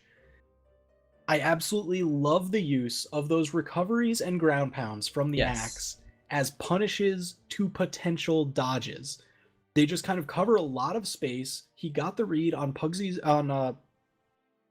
movement that he likes to approach in with certain dodges at certain distances with those kind of directions.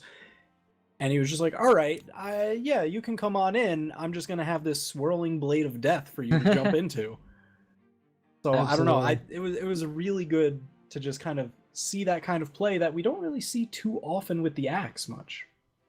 And before we head on to the grand finals, I do want to say real quick, in the last match between Pugsy and EXO, Pugsy went with 3 legends, and on the final legend, Ada, he did a little bit better. So I think the fact that he has gotten a chance to play against EXO with those legends, maybe he'll be able to use this to his advantage and really get a handle on EXO using his past experience. And hopefully that adaptation will give him a better showing than the 0-3 that we saw last time.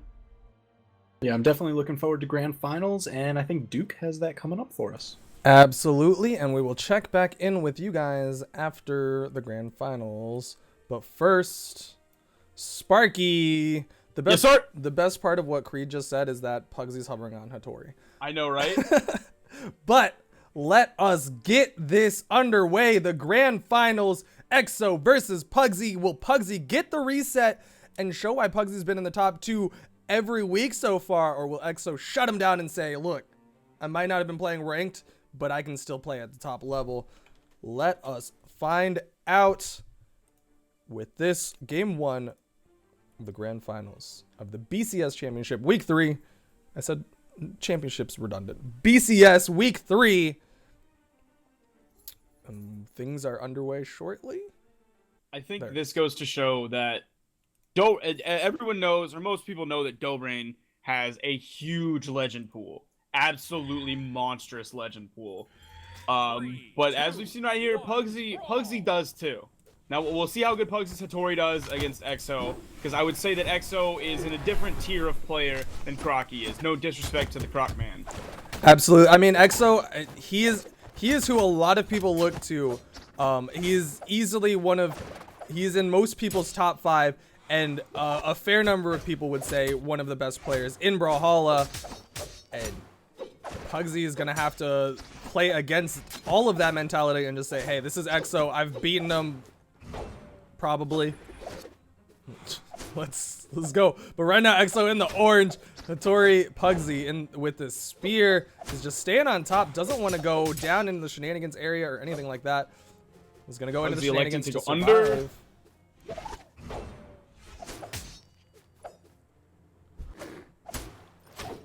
Again, we're seeing EXO, like Tybo said earlier, EXO is using so many signatures today. Were you seeing ground pound here? Nope, just another dare. I'm liking these dare spikes from Pugsy. They have a lot of force, and it's straight down. But EXO is gonna turn around with a dare of his own. With a bigger dare, gets the kill. Downlight side air from Pugsy. Can he finish this off? No gravity cancel or slide charge of any sort. Instead, Pugsy goes for the down sig, but EXO punishes with a neutral air. Gets up, downlight, gravity cancel, downlight into a neutral air. Maybe Hattori's signatures are a little bit better at dealing with the aggression. Gravity cancel, right down sig. There. Pugsy able to pop back, allowing EXO to come in without Pugsy being in danger, allowing to get that kill. Stomp, no scoop from Exo. I think we'll see more of that signature that Pugsy just used right there. Gravity cancel neutral sig not gonna work out for Pugsy. Pugsy baiting around, saying, I'm not going to shenanigans. No, I'm not. Yes, I am. No, I'm not. And Exo is trying to punish, but hasn't been able to. And Pugsy gets a ground pound onto Exo. Down sig not gonna connect. Exo with a big side air punish. Down sig again not gonna connect for Pugsy, and Exo tries to punch with a side sig but isn't able to connect. Down air fishing from Exo. Pugsy is opting for side airs a lot of times when Exo is within range. It's an interesting option. Down sig. Down air. No, Exo just gets the recovery, and Pugsy gets caught by the side plate. I'd say Pugsy is definitely doing better this game than the previous games against Exo. Absolutely. I don't know if it's the Hattori pick. I don't know if it's the commanding victory against Crocky. Oh, that stomp picking up Pugsy from below that soft platform. Oh, That side air has to kill. side air bounces him off the wall and down. And Exo is going to take off that stock. Exo in the orange. Can Pugsy picks up the spear, gets a neutral light, can't get the chase dodge and down light. Ground pound connects from Pugsy.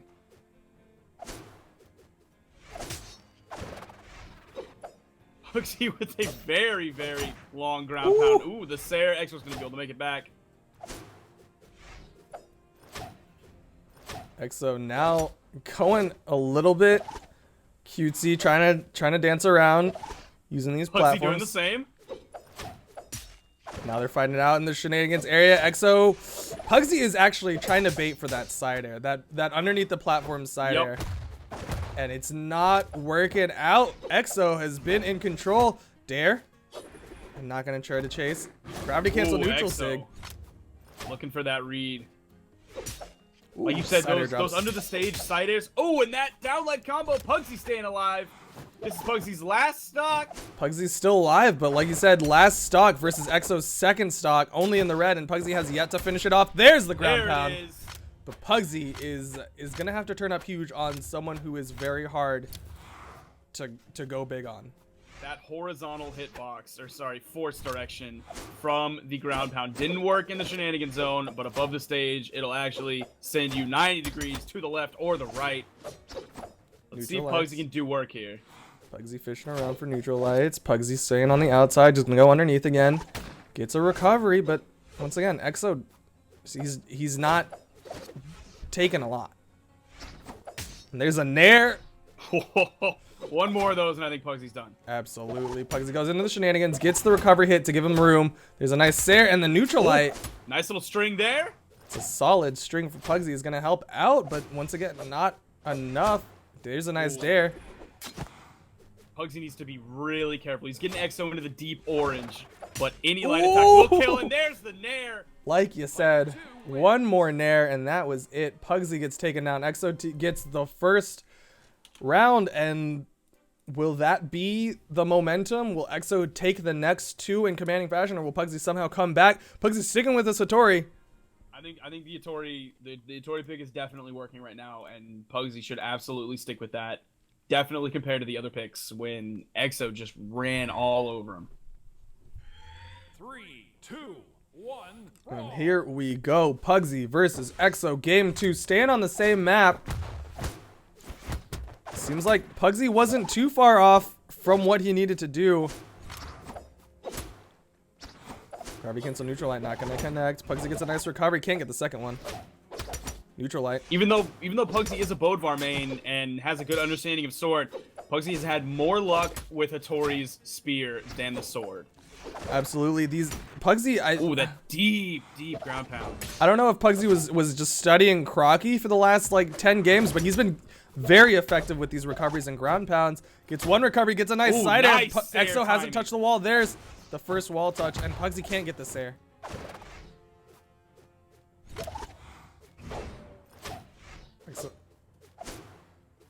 Pugsy goes back to the outside. Donsig not gonna net. Ground pound from Pugsy sends Exo off the map.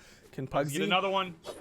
That's his dodge. That's his dodge. Oh. I'm surprised we didn't see a ground pound there. There's the That's ground his dodge. pound. And Exo gets the dare. Pugsy's in trouble. Gets to the wall. Oh Barely. my And the dare word. from Pugsy is gonna send. There's Exo's dodge. Why didn't you do a ground pound? Or Pugsy, a dare. please. A dare would have hit. Recovery connects, Recovery, and that'll there be it. is. Excellent reading from Pugsy right there. Exo I'm picks up sure the hammer. Exo. My guess is Exo didn't mean to do the breakdance there. I think that was an accidental edge cancel. Pugsy is gonna dance around for as long as he can. Nair not gonna connect, but Exo dodges down and gets an immediate recovery. The plays, the dodge tech, just the intelligence from Exo sees the Pugsy opportunity. very and gutsy going down into that shenanigan area against a hammer who, just like Exo did, can turn around, hammer recovery, and send you down real quick. Ooh, Exo There's not that able to signature stop the again. down sig. Ground pound from Pugsy. Excellent patience from Pugsy on that signature, holding it until Exo was in the area and couldn't punish him. Down sig from Pugsy, gets the neutralite follow-up. Down air from Exo trying to get the gimp.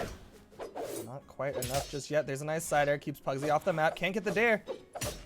Ooh, dare What's from interesting Pugsy. about Pugsy and Exo so far is, on this stage, we've seen them use every inch of play space. We've seen them go absolutely down as far as you can possibly go. We've seen them up high in the air. We've seen them far on the left. We've seen them everywhere, not just in and around the stage. Absolutely. I mean, we haven't seen too much aerial juggling. Not to say that Pugsy hasn't thought about or tried to get a spear recovery juggle, but they have absolutely been on every inch of the map, everything. And right now, Pugsy is trying to keep Exo off of the map.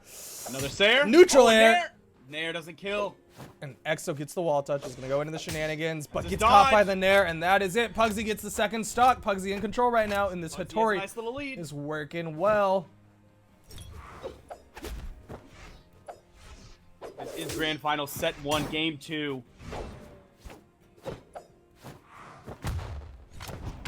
Neutral air from Exo, trying to finish off this stock from Pugsy. Ground pound. Ooh, cancels it short of Pugsy. I'm not sure if he was expecting Pugsy to do something or just had some reaction. Stomp into a side air will finish it off, but Exo's in the yellow. Pugsy has been incredible on that dare timing after Exo ground pounds with the hammer. Because a lot of hammer players will ground pound low and then immediately turn around and hit you with a hammer recovery and kill you. But Pugsy has been on that dare timing, that unarmed dare timing, perched on the wall, hitting it perfectly. Pugsy gets Ooh, the Exo recovery. getting deeper into orange. Pugsy holding onto that spear wisely. Ooh, that's a big hit, and Exo gets the ground pound. No, Pugsy. Player And two that is it. wins. Game 2 ending up in Exo's favor. Pugsy was in control for a while and just kind of fell apart towards the end of that stock.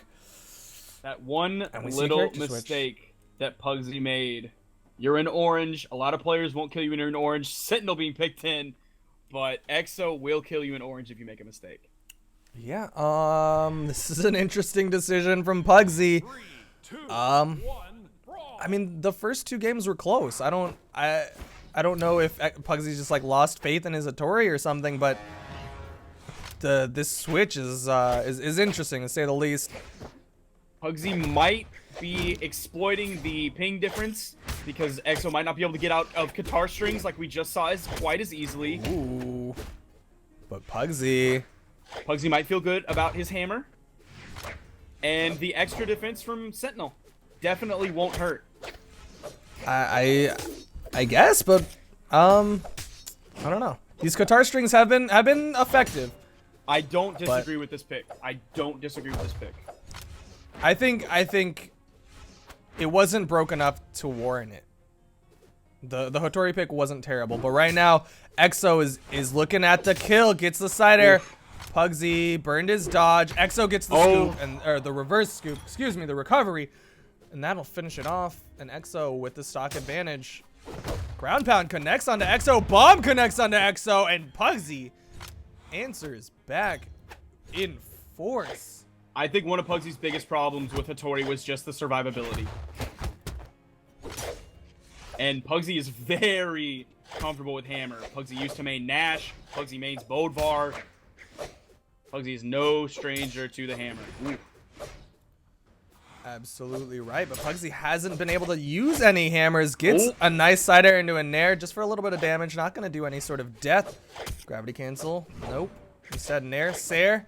He wants to stay in the shenanigans area. Gravity cancel down Sig. Interesting option. Pugsy looking for those Sair nair gimps down below. But Exo with the health advantage. Pugsy in trouble. Gets the wall touch, but the dare. Pugsy has the jumps. Oh, no. Touches the bottom edge, and things are looking bad for the Puggers. Gets the scoop, but not a nair. Aside from that little misstep bumping his head on the stage, if Pugsy was Satori there, he would have died much earlier. There's another scoop from Pugsy. Down air from Exo. Oof. Ooh, like another Pugsy- ground pound. Pugsy is just not avoiding this damage. Pugsy is, I think, taking Sentinel's defense and playing extremely reckless.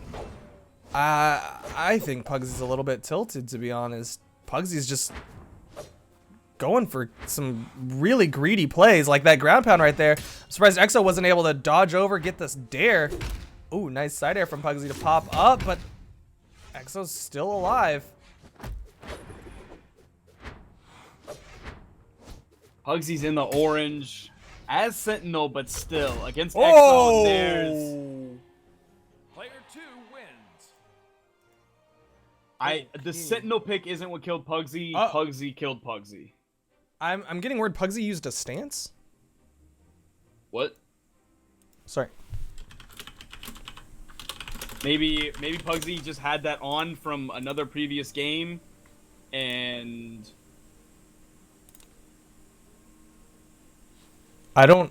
forgot to just turn it off. There, Pugsy was on a stance. Yeah. Technically it doesn't matter. Exo won. It's his choice. The stance obviously didn't work out in Pugsy's favor, but that is a notice. I don't know what CBF stands for. What language is that? Come on, big fella. That's what it stands for.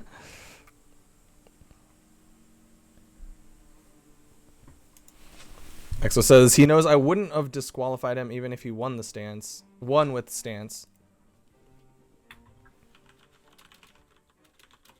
Yeah. So we're asking, do you want the replay?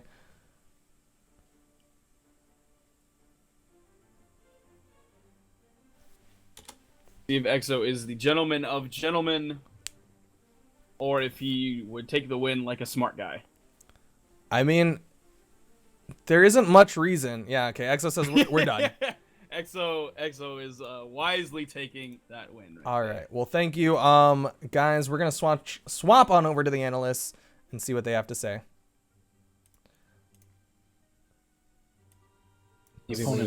What up? Hello, hello. Yeah, looks Hey. like Pugsy made a little bit of a mistake there, but shouldn't matter too much considering, he still lost the match. It was a 3-0. Exo basically had that in the bag. No reason to drag that on out longer than it needed to go. Yeah, again, just fantastic showing. We didn't see Pugsy bring out that Ada as he did last set, and then again against Crocky. He did a lot of great work with Hattori, though, particularly that spear. Yeah, Hattori was a good pick. It looked like basically I said before Grand Final started that Pugsy would go back to Ada, which he didn't. But it definitely looked like Pugsy was looking for variety, just in general, because in the end he picked Sentinel, which is not something that he normally plays at all. But anything that he could mix up and try to get the edge on Exo, he was trying to do.